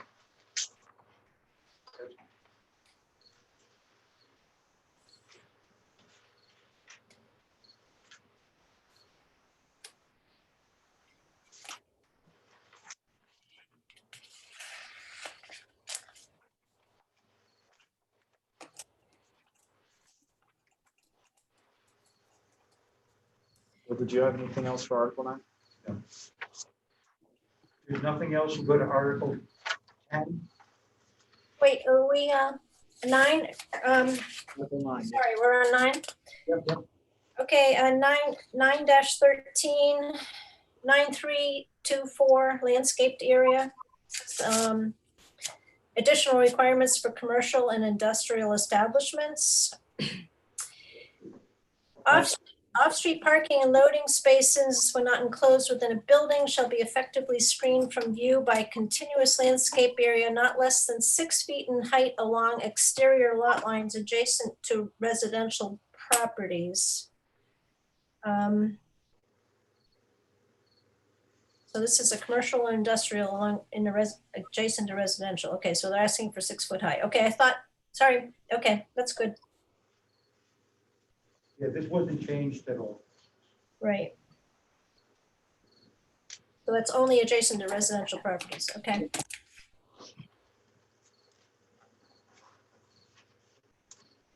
Anything else on 9? What is interior vehicular circulation?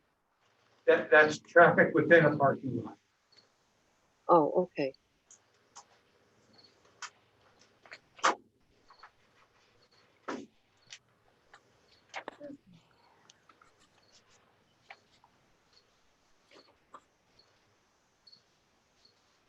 We try to prohibit what's called zooming. That's when people go all different Like directions. Dunkin' Donuts. Yeah. Hannaford, Hannaford, yeah. they've got arrows on the ground. Nobody follows. Is there any leeway for the number of cars required for different, does the planning board have any discretion with that number? You're talking about 9.3.3.3.9. Yep. All those. 914 to 915 minimal required parking? Is there a specific use you're thinking of?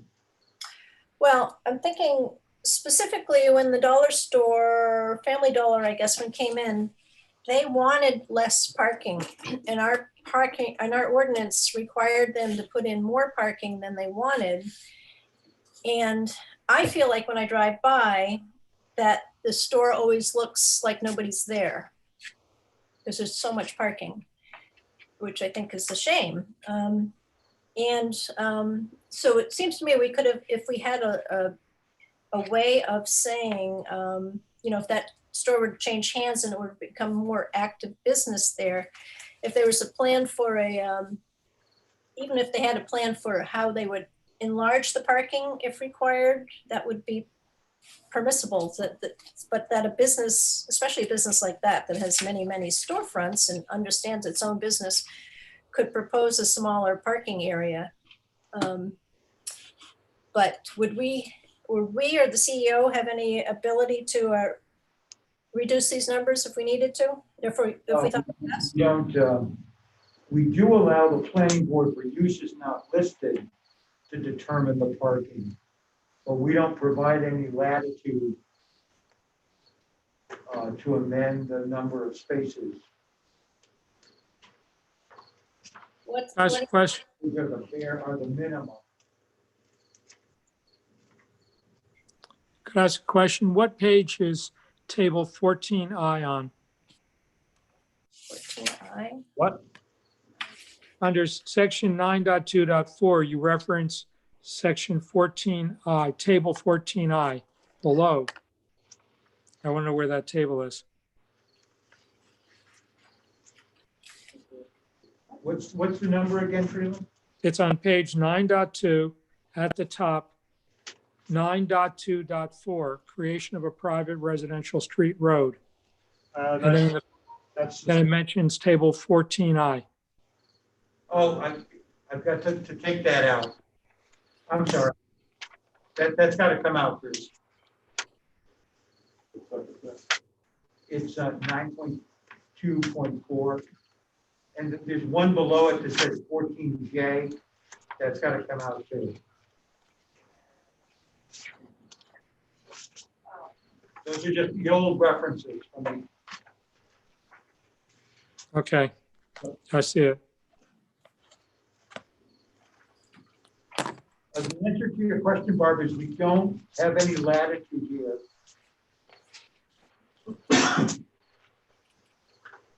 These are state requirements? To the parking requirement. No, she's asking, are these parking spaces something that the state is having us do, or can we change them now? No, we can change.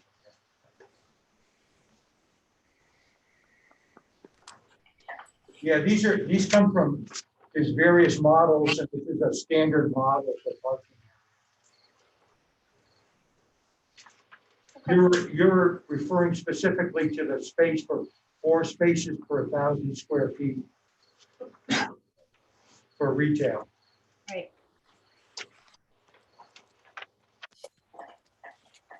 All right, let's move on.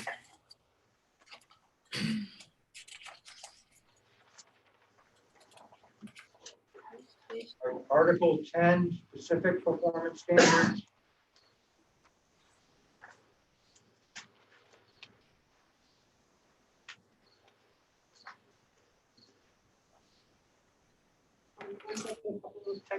Mhm. I can kind of jump around here.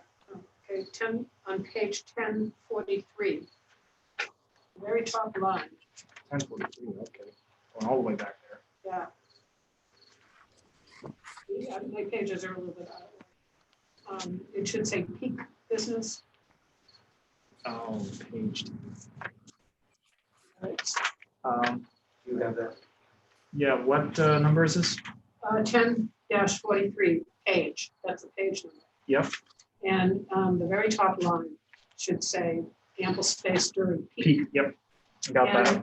And the further down on that, above the event center, I thought we already corrected this, but it's not corrected on this page that I have. And this is the one you gave me. The frequency of events, blah, blah, the total number of events per calendar year, it should say. It can't be the total number of events per calendar. You know what I mean? You don't know what that means. Page 1043, okay, and it's, if you go upwards from the bottom where it says event center. No event shall exceed, Frequency of events is limited to 1 event per weekend. The total number of events per calendar, it should say, per calendar year. Yep. In other words, Yep. it says is limited to 12 events, so that basically means once a month. yep, got that written. Okay, and it didn't change for some reason. 1036, page 1036.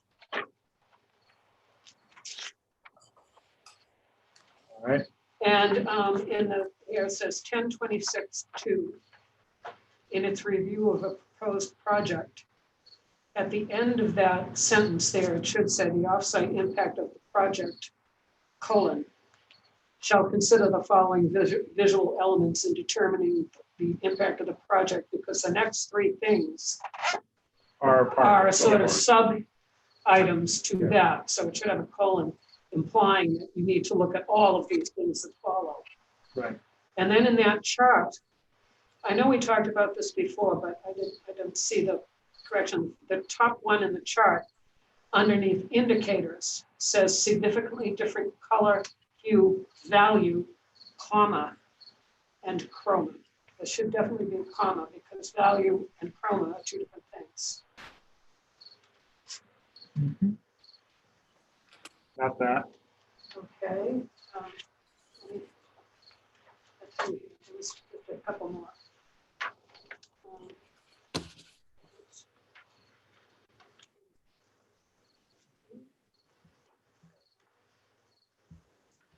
Okay, 1045, page 1045. Kind of in the middle there under standards. It's 1034.1.2. Mhm. The applicant shall, and shouldn't it say submit a written agreement lease permission from the property owner to use the property? Right, I have shall obtain, Obtain that. obtain, I submit. didn't, I I'll don't write have that down. either, so that, Yeah. this was the one. you No, printed as in out. I'll write that's what I have written in as my note. Oh, yeah, yeah, I'd like to change that.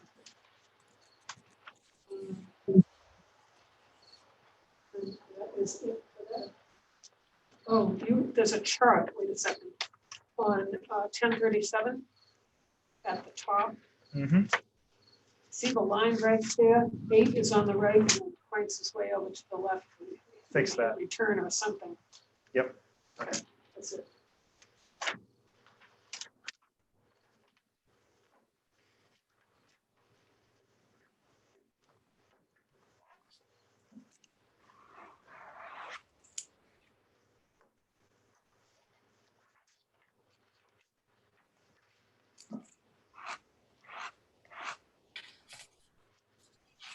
Are there any other comments for Article 10?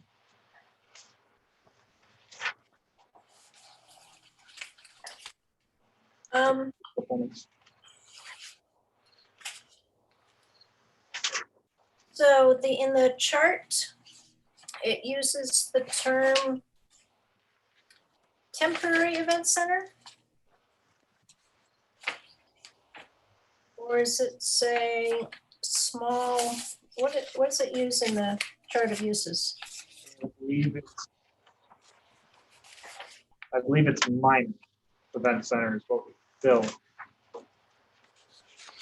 No, right. Yeah, I believe in the chart, there's major and minor event centers. Okay, so that you mean by temporary? No. Barbara's out, because in the chart, we have major and minor event centers. Right. And that's supposed to reflect more about the major being its own independent sort of principal use, and minor is more of an accessory to an existing. Right. But Barbara's talking about how in specific performance, we have temporary event centers. What section? This is page 10-43. I think well, the question is, what's temporary event centers That considered? we were supposed to change that to Maybe. match the use code. To minor? So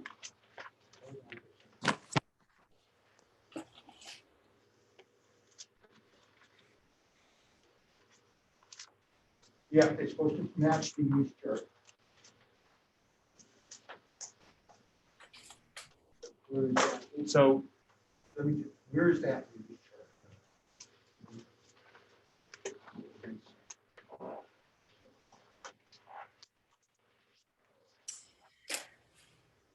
chart?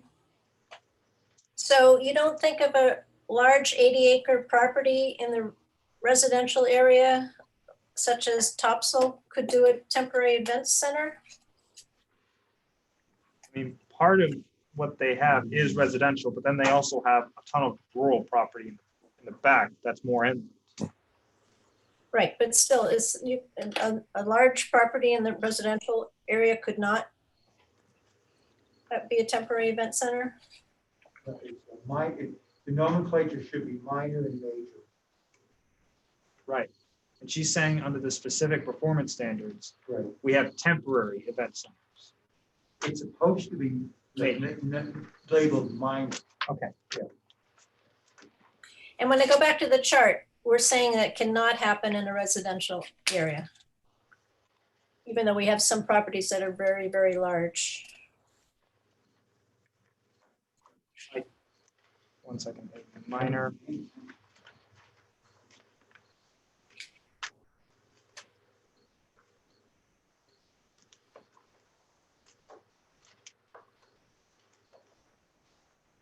Yeah, they're restricted. They're, In residential. Okay, but it can be in the village? Oh, because of Cider Hill? the minor ones are allowed in the village and rural. Route 1A, Route 1B.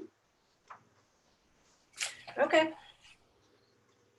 There's a lot of discussion about this, primarily because of traffic. Yep.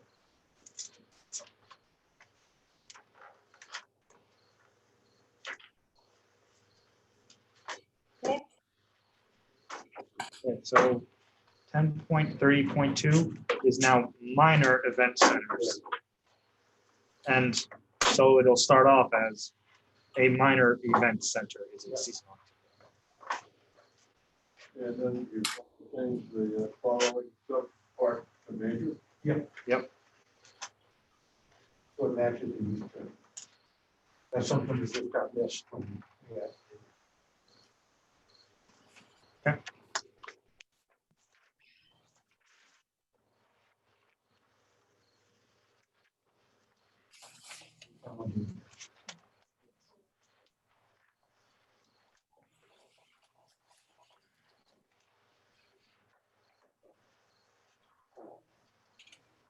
Anything else on that? Nope. Okay. 11 shoreline zoning, that was just changed. We did not touch that.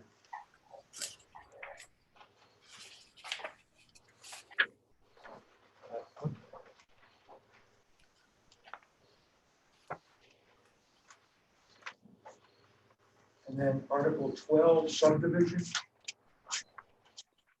That's a quick question on 11, on my thing here, the little chart on page 11.9. Mhm.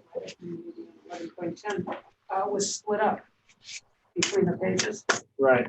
I do have to That's correct just a that. design.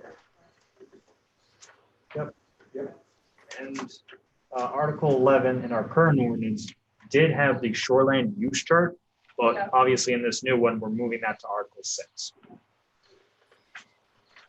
Before we go to 12, and I'm sorry I skipped this, on 1023,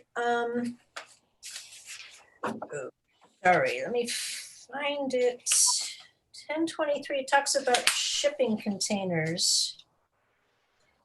I haven't read through this thoroughly, but are we saying from this that under no circumstances can a shipping container be used as an architectural component to make a home?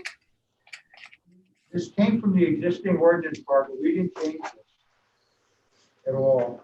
I mean, I see it as it making sense with temporary storage and whatnot, but What section are you on? This is on page 1029. Oh, 1020.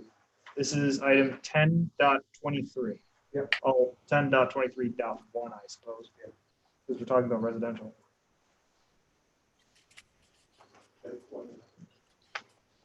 so if someone came into the CEO with a design for a house that was composed of, Outdoor storage, Yeah. not for homes. If it meets the requirements from the building code, I think that's allowed. Yeah, it says they're not permitted for use as outdoor storage on lots and residential use. This was put in the ordinance a number of years ago because there was a proliferation of these shipping containers and old mobile homes and buses on lots used for storage areas. I think it's sound because some of these shipping containers were at the end of their use on ships, and they were beaten up by being, by the normal transactions of multiple uses, salt water, corrosion, etc. I think this is pretty sound, even though I know that there was a beautiful home in Grand Designs that was made out of 2 shipping containers, but that would still be permitted, and that's totally different. okay, I just want to make sure it's not, that door isn't closed. Yeah, no, that's still. I should put points. Yep. Nobody would want to live next to the ones that this ordinance addressed. Oh, and the other thing, I'm sorry, it's in 10, I don't have it very well marked. Why can music, even unamplified music, only be played inside buildings? Unamplified, so talking about noise, probably. You have to tell us the section, Barbara? Well, I wrote down that it was 10.30.2. Oh, this had to do with event centers. Music and loudspeakers are limited to building interiors. What about without loudspeakers? Well, it says music and loudspeakers. Are limited to Yes. For, Music with loudspeakers, amplified music is limited to building interiors. It sounds like you can't, music's not allowed.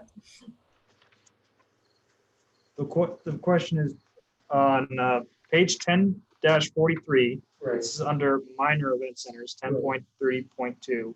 Music and loudspeakers are limited to building interiors. That's one of the. Boy, we sound like a bunch of dour Quakers. Has who's seen the movie Footloose? If somebody wants to have a band outside with electric instruments at the Cider Hill for a wedding, is that allowed? That would not be allowed, no, not with these standards. No. And how long have these standards been here, or are we creating them right now? These are new. These are new. Okay, because I sure think that's a mistake, but I probably said that before. Have music till like 10 o'clock or something, and there's a noise ordinance. Yeah, for- we also have a decibel level at the edges, which Right. like that would supersede everything. To include after 10 PM. Is that sentence? 10.30 Oh, point music and loudspeakers, are limited to building interiors after 10 PM. yeah, you could say that. Okay. That's what I'm. But what about the decibel criteria? Is it, That's still covered under a separate standard.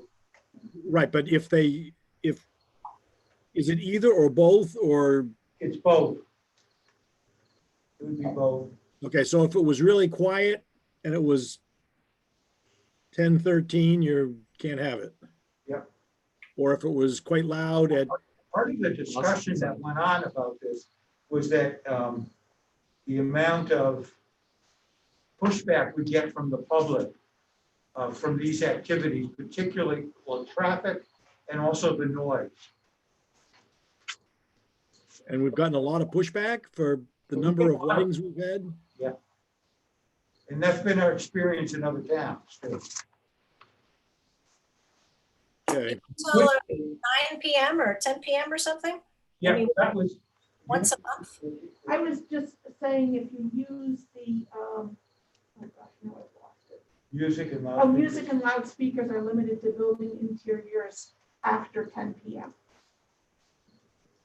that's not nearly as crazy.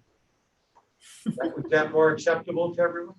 I would like to take the other side. If you were on a small lot, a half-acre lot, and someone next to you had this 12 times a year, and they were going to 10 o'clock at night, I think I understand the pushback. And I know there's some beautiful event centers that are rural that we, in our minds, that we know wouldn't be objectionable. But where the lots are smaller, I think this could really be an impediment to quiet enjoyment of your home. Don't we have a size or density or something on what we're calling event centers? Nope. Oh, No, you've raised a very good point. I mean, I wouldn't want it next to me here in my house. But that's not Cider Hill and it's not Topsail. that was one of the reasons why we did this. And that if you're gonna have music or whatever, it's for the interior of the building. Now, this does not apply to a mass gathering. Where it's an event that happens Just one. once a year or something like that. And I retract what I said. Yeah. Then I think that if you can have the mass gathering and do Yeah. a one-time wedding and Yeah. then yay. Yeah. But But this is an area that is gonna have these events on a regular basis with some frequency, yeah. Some of the subsections of 10.29.2 have headings and others don't. Yeah. You wanna, Add it. Why don't we limit the number of times of outdoor music to 6 events per year or something? Why not limit those types of events? Because you can't have a wedding without music. Come on. I think that's a one-time. Oh, That's sorry.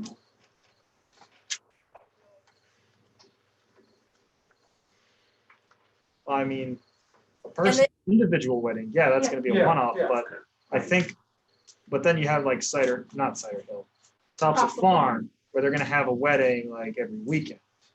Right, and you want that interior because you don't want to be their neighbor. Right. That's true. And they do have the barn. I think we should. What you could do would be, you know, say unless, you know, who would they apply to get a permit to have the? The planning board, right? Planning board. Well, the mass gathering permit. No, the event center doesn't need a mass gathering. Right, But if it's on your property, you're holding an event, that's when you would get the mass gathering. Well, that's fall within minor events then? No. The mass gathering is, you know, it's like a permit for a event, not a Okay. frequent, it's not a business that holds. Well, but how about a minor event center that has 4 weddings a year? You can have up to, Well, I'm saying, but. Sure, no, yeah. But then the restriction on music would apply, yeah, correct? absolutely. Okay. But you want to, you're gonna be able to come up with some headings for those, Yeah, I Yeah. saw that. we'll do the headings for Yeah. the methadone clinics. So what was the final decision done on the music and loudspeakers? and the way that, I thought I heard that you needed to be indoors after 10, but we also have decibel requirements at the boundaries too, which sort of helps with big properties. Yeah, but keep in mind, our noise ordinance is a planning tool predominantly. So that's when you design your structure or use, you use these to, you know, mitigate upfront your noise. It's not, it's a separate act if this is going on ongoing, that would be a police act to develop here to enforce it. So I just propose that we leave it exactly how it is, because we have the one-off mass gathering permit that will allow this. And this is for an ongoing thing. It's really hampering a small, like a small farm's possible business plan to, because they might be renting tents for some events like this, not have a building to go into. It's kind of like, There's no real building at Cider Hill that you're talking about. yeah, exactly. Is a tent a building? Would a tent count as a building for this? No. Could we just say loud? Why not? Could we It's just an say enclosure. Tent is not a building. A tent can be a structure, but it's not a building. Could we say Then- loudspeakers are limited to building interiors by chance?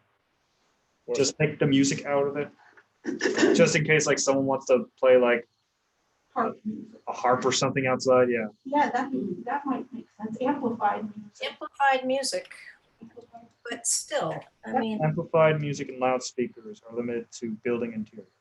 Is that acceptable? Yeah, I think that's pretty reasonable. But there's almost no building interiors at Cider Hill. If it's a tent, you're gonna hear it. Well, So no, it's A tent just wouldn't for count. building. Right. tent is not a building. So we don't want weddings at Cider Hill. that's what they're saying. I don't like this. That doesn't make sense. Well, Am I supposed to again, first you know, now? let's, you know, We could, stop the music at 9 o'clock or something, or limit the number per year. well, with respect to activities that Cider Hill's been conducting, are those pre-existing uses? It was approved before all this was Yeah. done, so But they've also been basically one-off or two-off mass gatherings, like 1 or 2 times a year, haven't Yeah. they? So they're allowed to do what they want to do. But I think it would be pre-existing use. it would, Not Yeah. be prohibited by this. Yeah. So you wouldn't be Just- affected. unless they want to go bigger at this point. But even then, again, there's no reason for them to come back. no, I don't think there is. At least. So to answer your question, Cider Hill's not going to be affected by this. And the decibel levels are for planning, not for enforcement? George, you first. Can you repeat that? So when we have decibel requirements, I've forgotten what page they're on. Those are for planning purposes, not for enforcement purposes? No, I think you misinterpreted me, George. Is that if noise was going on in an event after it was approved, the code officer would not go out, the police department would go out to enforce it. And they would use decibel meters as the basis of Yeah. their, Absolutely, yeah. okay, so it's not for, it is for enforcement, not for It planning. is, yeah. It's just a different person's going to be enforcing it. Okay, Now, again, the purpose of the noise ordinance and the land use ordinance is to design the facility, place it, mitigate it, in the design process. okay. So how do we address Barbara's concern about a farm that wants to have these events? Do we ask about whether the abutters care, or, I mean, I know these are exceptional, but how would we accommodate that but still protect homeowners who are in small lots that would want protection? How do we make a reasonable distinction? That was the whole purpose of the event center standards. And Well, I think talking about amplified music being indoors will help with farmers markets, because I would assume that most of that music would not be amplified. Maybe that's a wrong assumption, but let me quickly check something. I don't even know where the event center would be in the rural district. Yep. A minor one would be allowed in the village district, so this would apply to it. And then on both Route 1 districts. Yeah. So we're talking North Waldeboro, the not exactly downtown area, and just anywhere along Route 1. That's right. I just noticed grammatical thing, 10.30.3. Maybe that's under the first sub thing. Site shall meet the screening and buffer requirements for the district in which it is located. Yep, I've done that too.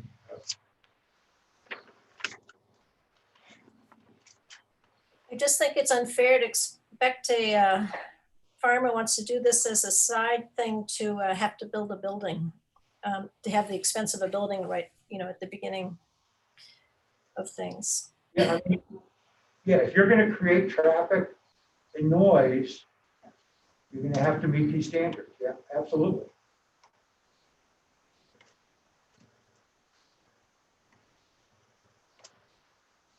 We call it Sarah, music, you- not noise. Sarah, do you have any thoughts on this? I don't have any thoughts to add, other than what people have already said. Barbara, I'm sorry I cut you off there. That's okay. Do we want to then use amplified music and loudspeakers are limited to the building interiors? I think amplified music would be fine. It gives people some options. I mean, if you were going to call a square dance or line dance, you have to have fiddlers and at least in a tent for a wedding.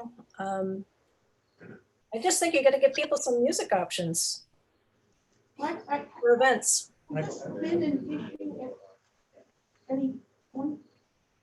Has this come up anywhere and been an issue? Well, it came up with Topsail Farm. Or it came up as negative with the in music? negative, and it's come up in other towns. I mean, the pushback generally is pretty high. So- And that's why we put these in here. It should be. Right. I mean, they So- don't want to. It seems to me that if we say amplified music and loudspeakers, at least that's a little bit of a compromise, Right. and it gives somebody the option to test the waters, and if they want to have an event center, then they can go with it, but they're allowed 12 times a year. And the amplified music would apply for both minor and major. Yeah, we would have to add amplified on page 10-44 as well. I'll do that right now, just. Amplified. Although I don't think I want a mariachi Oh, come on. Nope, too late. or combo. I just wanted to add, as a practical matter, if someone has a large farm and they did amplify music outside and no one was bothered, we would never know about it. There'd be no complaints. They would be able to do it, notwithstanding the ordinance. But the fact is, the ordinance does protect people when it actually becomes abusive or really hurts their own interest. Yeah. Because there was a large wedding here which had loud music, but every one of the neighbors participated in the wedding and no one cared. So it really comes down also to how your neighbors react to what you're doing. It's also feeling the frequency too. Yes, If it happened every week, it's a different story. but a wedding once a year is quite different. Right, if someone held a wedding in the most remote part of Waldeboro, it's probably not gonna be that big of an issue, but if we have someone who's holding a wedding, I don't know, at Sprout Block every week, I think that gets a bit more attention. I don't think people should get married that often. Who knows? The other thing about music is that outdoor music is that it depends on which way the wind is blowing or how loud it's going to be. In every sense. The spread of sound is a peculiar thing. I hate to do this, particularly because I'm getting hungry too, but do we have the music police? I mean, what is the penalties for these infractions? You mean a noise violation? Yeah, You have to talk to the police department for that. Yeah, there is such a thing though? not the music police, but No. the police Okay, who addresses noise violations. okay. No, I didn't know if there was any, I mean, if it's, and I'm not looking to add teeth to something I don't really like, but if it has no teeth, then it's a little puzzling. I don't No, know. they respond to noise complaints. Okay, Unless it's a mariachi band, that is a different unit. and if someone's getting married more than once a year, they're Yeah. doing it wrong. All right. So, All right, we'll move on to. yeah, we were Oh, finished. wait. So if someone wanted to have a music event on a farm, they, at one time and have a band, they could get a mass permit thing. right? And they could have an outdoor band, blah, blah, blah, blah. The only thing stopping the music would be, I have a vague memory of 10 o'clock at night is when things had to shut down. Is that not correct? The sound ordinance, I think, Like kicks in. anybody else could have that same thing on their property, not necessarily just the farm. Yes, for mass gathering permits, they should contact me and then I can just write something up, give it to the emergency services so that if there is a call complaining about them, they're saying, we are aware that this is a thing and we were fine with this the whole time. So unless it's a lot more worse than imagine. And what's the frequency with which you can have a mass gathering at a place? The assumption is it's not going to be more than once a year or once every 5 years. I mean, there's an assumption that it's, well, actually, that's a good question. Do you know how often that's? No, we don't specify, no, it's not supposed to be a regular occurrence. Well, if I was the owner of Cider Hill Farm and the only way I was going to survive was to have 2 weddings this year and have some music at them, I would apply twice. Well, they've been approved. They're already approved and there's a number attached to the number of events they can have. So it's a moot point with that. Okay, all right, then I'll back off on that then. I'd forgotten that they were already approved, and so with them, it's frequency already defined and decibels at the neighbor's house. Previous approval, correct. Okay. And they're very close to neighbors, so they should be limited. But I guess that's my point. Since this is a minor event center, it would be going in front of the planning board. At that time, we would get in a set, we would be able to see how big it was, how close the neighbors were, and we would be able to make some recommendations based on that, couldn't we? like limit the number of musical events, or is that not? Well, you have to look at your standards limit the number of events for a minor event center. Limited, how about if it says frequency of events limited to 12 events, 4 of which could include music, outdoor music, something like that. This frequency of events is limited to 1 event per weekend. The total number of events per calendar year is limited to 12 events. Small events serving less than 25 persons are unlimited.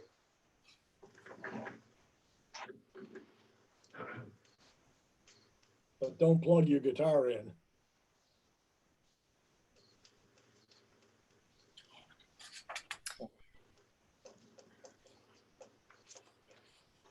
So if that's it, we were getting on to Article 12, subdivisions or subdivision standards.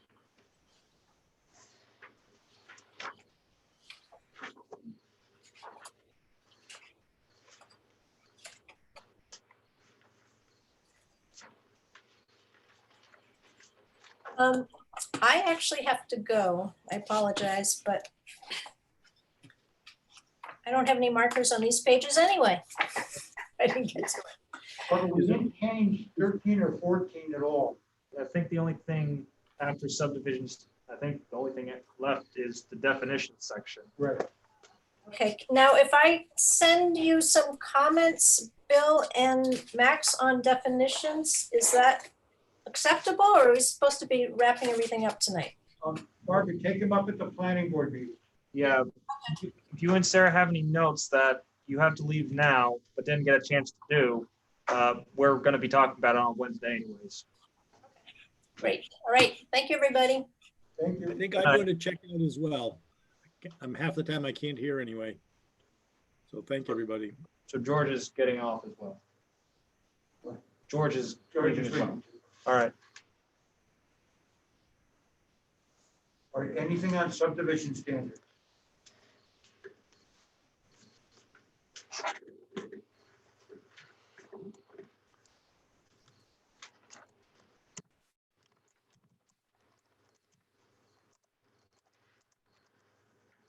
The planning board, when commission review, I mean, they must have had input on this subject.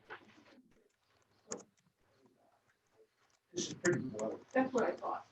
And if they had any concerns, they would have. All we did is, it was combined into site review, and Mhm. there's so many nuances Yeah. to this.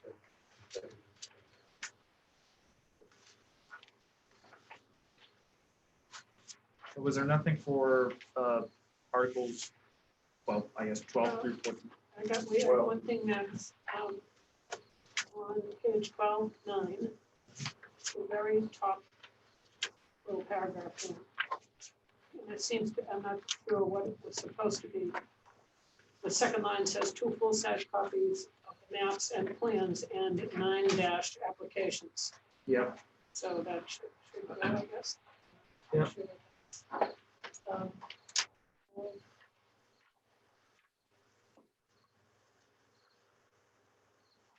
Might have been 9 filled or 9 completed. But yeah, I'll just say 9 after. yeah, Not that. 9 applications that they have to fill out. Or copies of. Oh, that might have been, it might have been 9 Oh, copies. oh, Application okay. copies. Say, I'm not building anything. Yeah. 12, let's see, page 12:10. Mhm. And it's about 6 or 7 lines down, 12.62155. The book and page and something And map and log. Map and lot. Yeah. may include the book and page, and I have manned, M-A-N-D. Yeah. Yeah, that's supposed to be map and log information. I don't know what happened. Okay, it's got, yeah. Include app, blah, blah, blah, so that has to be fixed. And, what was the last one? Yeah, on the last page, the very last thing. Violations of the above provisions of this section are a nuisance and shall be punished. If you, are you serious? Was that Oh, a joke? Well, on this, thank you. 1217, the last page of that, 12. violations of the above provisions of this section are a nuisance and shall be punished in accordance with provisions of. That sounds weird. We take the L, sorry. Yeah, that's exactly right now. We could be shall be What enforced. what is that thing, the stockade? No, We could change the word to enforce. Yeah. yeah, Are we, a little which bit word, medieval. nuisance or punish? And shall be enforced. Nuisance. You are a nuisance. I'm Russian, so we find. I would suggest they constitute a nuisance. Sorry, Freeman, can you repeat that? I would suggest that they constitute a nuisance. Yeah, Of this Yeah. section? No, the term is are a nuisance. No, that's, they are a nuisance. Yeah, because it's a public nuisance. Yes, and- yes, yeah. are a nuisance. Nuisance is in the legal sense. Yeah, in the legal sense. And you And shall be enforced. will then disappear from your town. Sanford, was there something you wanted to say in Article 12? Or was I imagining things? No, Okay. 13 and 14. not 13. I got a little confused because all of the paragraphs would start off with the number 12. Yes. That is a good point.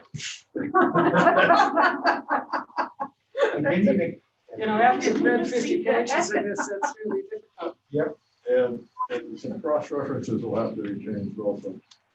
For example, in 12.2, Yeah. I'll have to refer to. Yeah. 13. Oh, right. 13.6.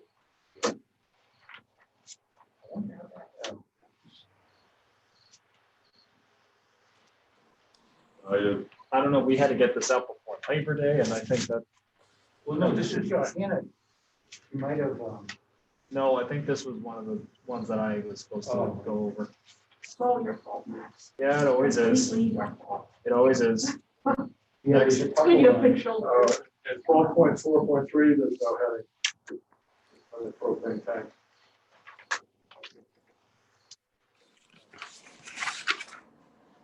But that would just pretty much be its own bold thing. I run out of heads to pick. So the question on, I'm moving up to Article 14. I think we're done with 13. Okay. The only overlay district in this whole reg now is the wellhead overlay. Okay. And that's just the Yeah, I- two zones. yeah, we called it an overlay like 10 years ago. Right, yeah. It had some funky ways, defined kind of funky, that we didn't quite know what it was. It wasn't a separate district. Mhm.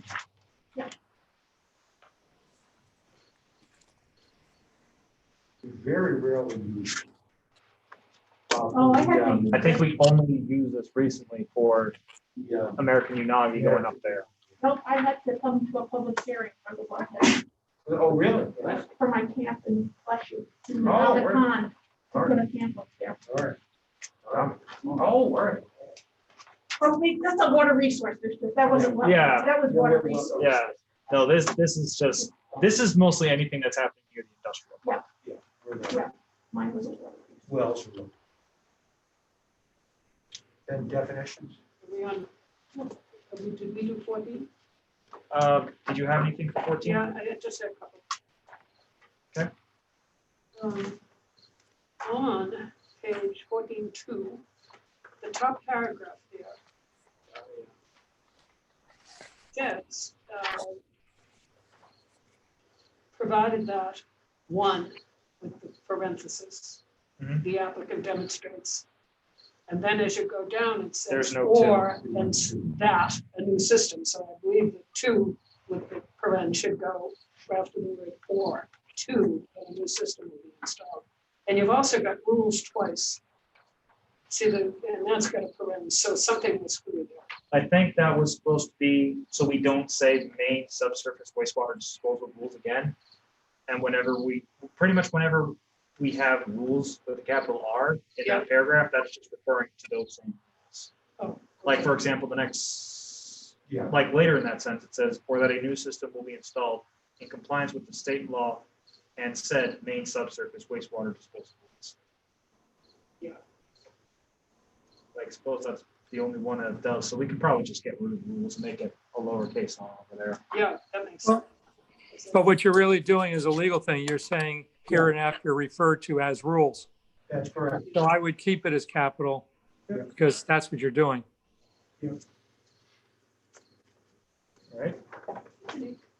Definitions in this district, why can't we just incorporate them in? Because they only apply.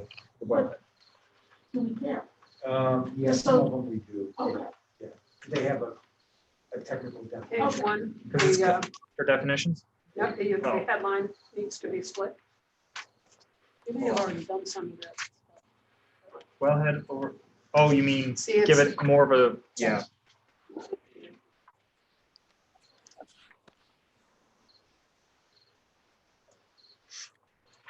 Yeah, because like, we'll go over it in definitions, but like, there were some floodplain ones that we had to take out because there was some overlap that caused some confusion. Floodplain ordinance is the same ordinance, except it's numbered differently and it's a separate. I think the last thing for the land use ordinance was just definitions, if anyone had any things to change. We already discussed the two new uses, the hybrid growing and the outdoor performance. Mentioned that last week. Then we also removed, let's see, where is it? A few that we removed just because they're going to the floodplain ordinance. That includes on page 15-10, elevated building and elevation certificate. Those were removed because of the floodplain ordinance. And on 15-11, there's flood or floodings. And pretty much everything on 15-11 before floor area. And then let me just see what else.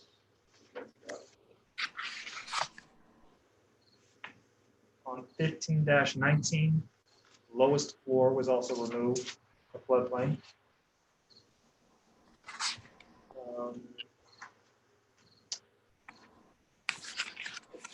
We also made the correction for minor commercial addition, so that's a percentage.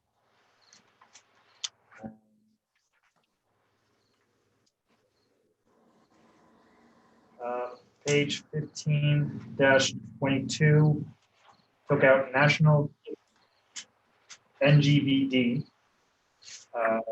and new construction, because both of those related to the floodplain ordinance. Max, Yes. I have a question. When you say what page things are on, my copy is different. Does that mean I don't have the right copy or? I mean, these were the copies that I sent out to everyone before Yeah. Labor Day. Yeah, and that's what I believe I'm looking at. Did she print it out then? Sarah, did you print yours out? No, I'm reading the PDF or whatever it is you sent. It doesn't matter. I just wanted to make sure I was referencing the right copy. Different, well, my computer will print it differently than yours, so any other way you're reading this is Right. probably not gonna come up with the same layout as yours. But I do have the right copy. Then, let's see.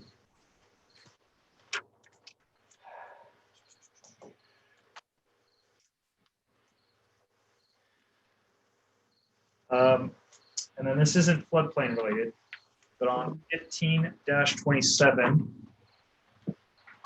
based on what we did last meeting, we condensed the definitions for restaurant and restaurant drive-through, but drive-through should actually say fast.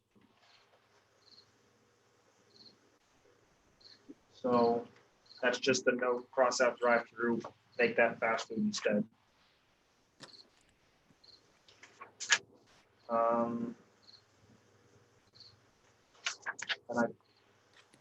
Okay, here we go. And then 15-30, start of construction was removed. Again, floodplain management ordinance. 15-31 was removed for the ordinance.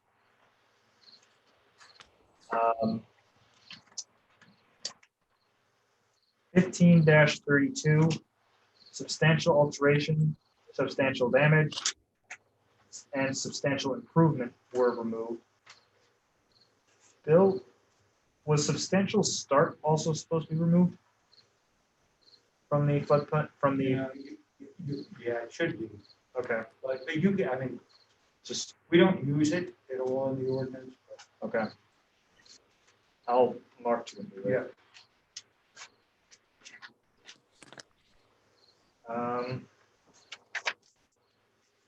And that's it for those corrections. And then making the change on vineyard / winery. Winery, yeah. We already made a note, Freeman, Freeman. Okay. change it in the use chart. So I'm just gonna create a definition for winery that says the same thing, or should I just do vineyard / winery? Yeah. Just add cultivation and you're fine.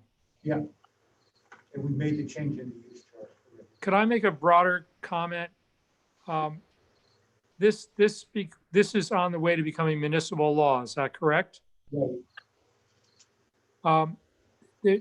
It's a lot of work and it's good work, but I think my question is, given the number of changes we had today, should we at least get a copy of this before Wednesday to go through it and make sure? Because I mean, if it's law, I mean, there were a number of things here that, I would hate to have something slip by us and then, we wouldn't be able to change it because the planning board or, I'm not sure of the process, but once they went through it, maybe we would have less ability to make some of the changes we're making tonight. So I'm gonna be making all the corrections tomorrow at least. Right. I can send it out again and just underline and highlight where the Yeah. changes are. Yeah. For everyone who likes to see, because Bill, correct me if I'm wrong, the planning board has to confirm these changes that were made That's tonight. correct, yeah. So Bill and I will be repeating these changes tomorrow or Wednesday. Yeah. But I'm even thinking I agree with that, but even to make sure even it's correct, I mean, that we have the right lettering, the right numbering, that there aren't typos that's, could be confusing, all those things. I would just want to make sure they're cleaned up and that another set of eyes.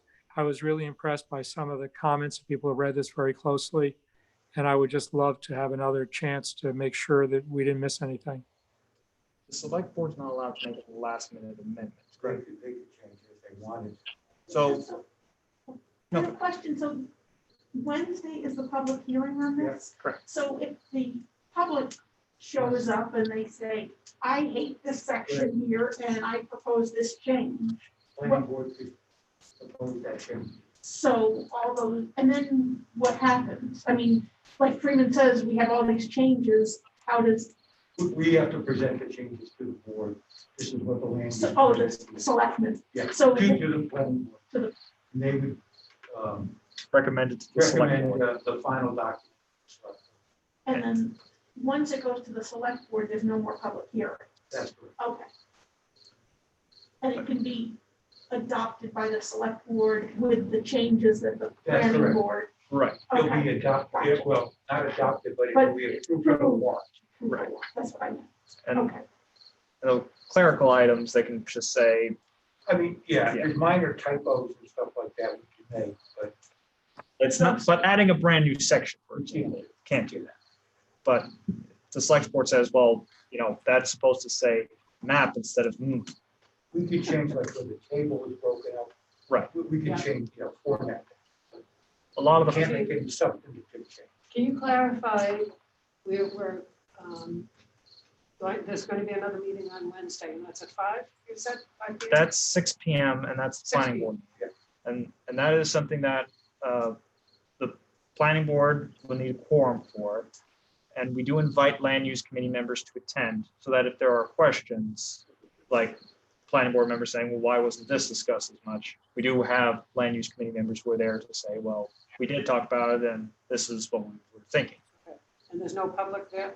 Oh, yeah, Um, no, There is public. Public, Okay. public, Do it's they gonna be. generally- Does the public generally attend? these Well, things? it'll be similar to how this is set up, where we're gonna have a Zoom option, we're gonna have YouTube as an option. And if someone doesn't have a good internet connection, we do give them a preference to come in attendance, and I'll make sure it's spread out as best as I can like this. I even think I don't even think there's gonna be that many planning board members here physically as well, so. I'm trying to think when the shoreline ordinance was amended. We didn't have that much turning. I feel there was someone from Dutch Neck who did attend. I don't know if it was you or first. No, you were there for TIF. I think there were 3 or 4. There were a few people. It wasn't that. No. No. So it's not, never know. So after that meeting, does the planning board have input? Like, there's a following meeting after that, isn't that? No, the 16th is going to be the public hearing and the planning board giving their input as well. Okay, And they were given this document that we had at the same time I distributed to everyone here. okay. That was a So fun then- drive for me. Wednesday, the planning board will see the corrected copy? Bill and I will go over the corrections with them. Okay. And I mean, if they don't want to include those changes, I don't know. Well, I why. mean, it's just typos and Yeah. things. I mean, they're gonna get a nice clean. Well, Fixed you're copy. gonna indicate the changes that were made. Right. Yeah. So then what happens after that? They'll adopt the input and the changes. They'll make a recommendation. They'll vote to make the recommendation to the select board. And then on the 22nd, that's next Tuesday, the select board will meet. They'll go through all the local warrant articles, 3 of which are going to be what we've been discussing. One is the ordinance, one is the floodplain ordinance. And then I guess we should quickly talk about the zoning change for 80 Gray. Right. Yeah. It's going in historic village, That's separate from the, land use ordinance. it's separate from the amended bylaw. Yes, it's a standalone, yeah. Right. So what, then the select board looks at the whole thing and do they give us feedback or how does that work? No, they can- They'll look at it and they'll decide whether or not to put it on the warrant. They may say that there's, Changes if they want it also. they may say there's a big enough issue that hasn't been addressed that we should address. Yep. I think with the shoreline ordinance, there was a whole thing on manure setbacks from the water or was something like that. And so we were pushed to, I think, a June warrant. But they may look at this and say, that's all good, but you didn't talk about circuses or something, I don't know. Yeah. And they may say, we'll push you to June. Or they may say, you did your best, we're gonna put you on the warrant. So we're just trying to meet the statutory requirements to get on the November ballot. And if there's just too much, it'll just get pushed off. That's right. Okay, so there's not, I mean, there is a rush, but it's not a true hardship if it gets pushed off to June either. They just want more people coming out. Are we- Big voting Are we turnout. supposed to make a recommendation on this? Or not? It's the zoning change. Don't- I mean, this is just a minor item that has only come up because of what's been happening this past year with 80 Gray and its future. Just to extend the historic village district. Just to extend the historic village districts, because there is interest in putting the school on the national register. So we want to give it those historical architectural standards that are in our ordinance. Okay, Yeah. but then one of the other side effects of that, is that you're moving it from a zoning district where there's a 5,000 square foot minimum lot size Mhm. to the village, the historic village where there is none. Correct. So, I mean, I don't know whether that's a negative or positive, Uh, but as long as, it seems to me, as long as this is on the ballot as a separate issue, Yeah. it is a separate- then it doesn't impact what we've been doing. I think if anyone looks at the most recent edition of the Courier Gazette or Lincoln County News, you will see an ad in the paper talking about this Wednesday's meeting, and it lists all three as separate Okay. warrants. Okay. Because I just, I could see that some folks might look at this change in a negative way. Right. And that give them a reason to vote no on the ordinance change. But that's, they're not directly connected, so that's fine. Correct. And there's a possible spot zoning issue. That's No, my that's zoning, not we're extending the district. So Yeah. it's not that- I mean, And spots only, in Massachusetts, it might be, but never mind. well, it depends on how big the spot is. So was there any other, That's what we say in planning, how big is the spot? Sarah, I feel you messaged me sometime this past week or two about lighting in neighborhoods. Yeah, and I read it over and I thought it was fine. Okay. Shoot, is there anything else though? No, that should be it. So are you saying we're gonna end what might be our last meeting before 8 o'clock? I hope you can attend Wednesday's meeting. It's 6 PM, right? That is 6 6 PM PM, okay. and when the select board meet too would be important. When does the select board meet? the 22nd, 6 PM 6 PM. of September. So a week from tomorrow. Are you looking for people to come on the 22nd also? And if we, Fortunately, I'm out of town those days. and I'll send out the reminders as well. If someone wants to attend virtually, just say so. If you're planning on coming physically, again, a heads up would be nice, just so I can plan ahead for how this is all gonna be laid out. Yeah, I will probably come physically because Zoom doesn't work. All right. I also like being here. So is there anything else, Freeman, Sarah, anyone here? We need a- I'll say, Okay, Sandy, second. All those in favor? Aye. aye. I Mike, bring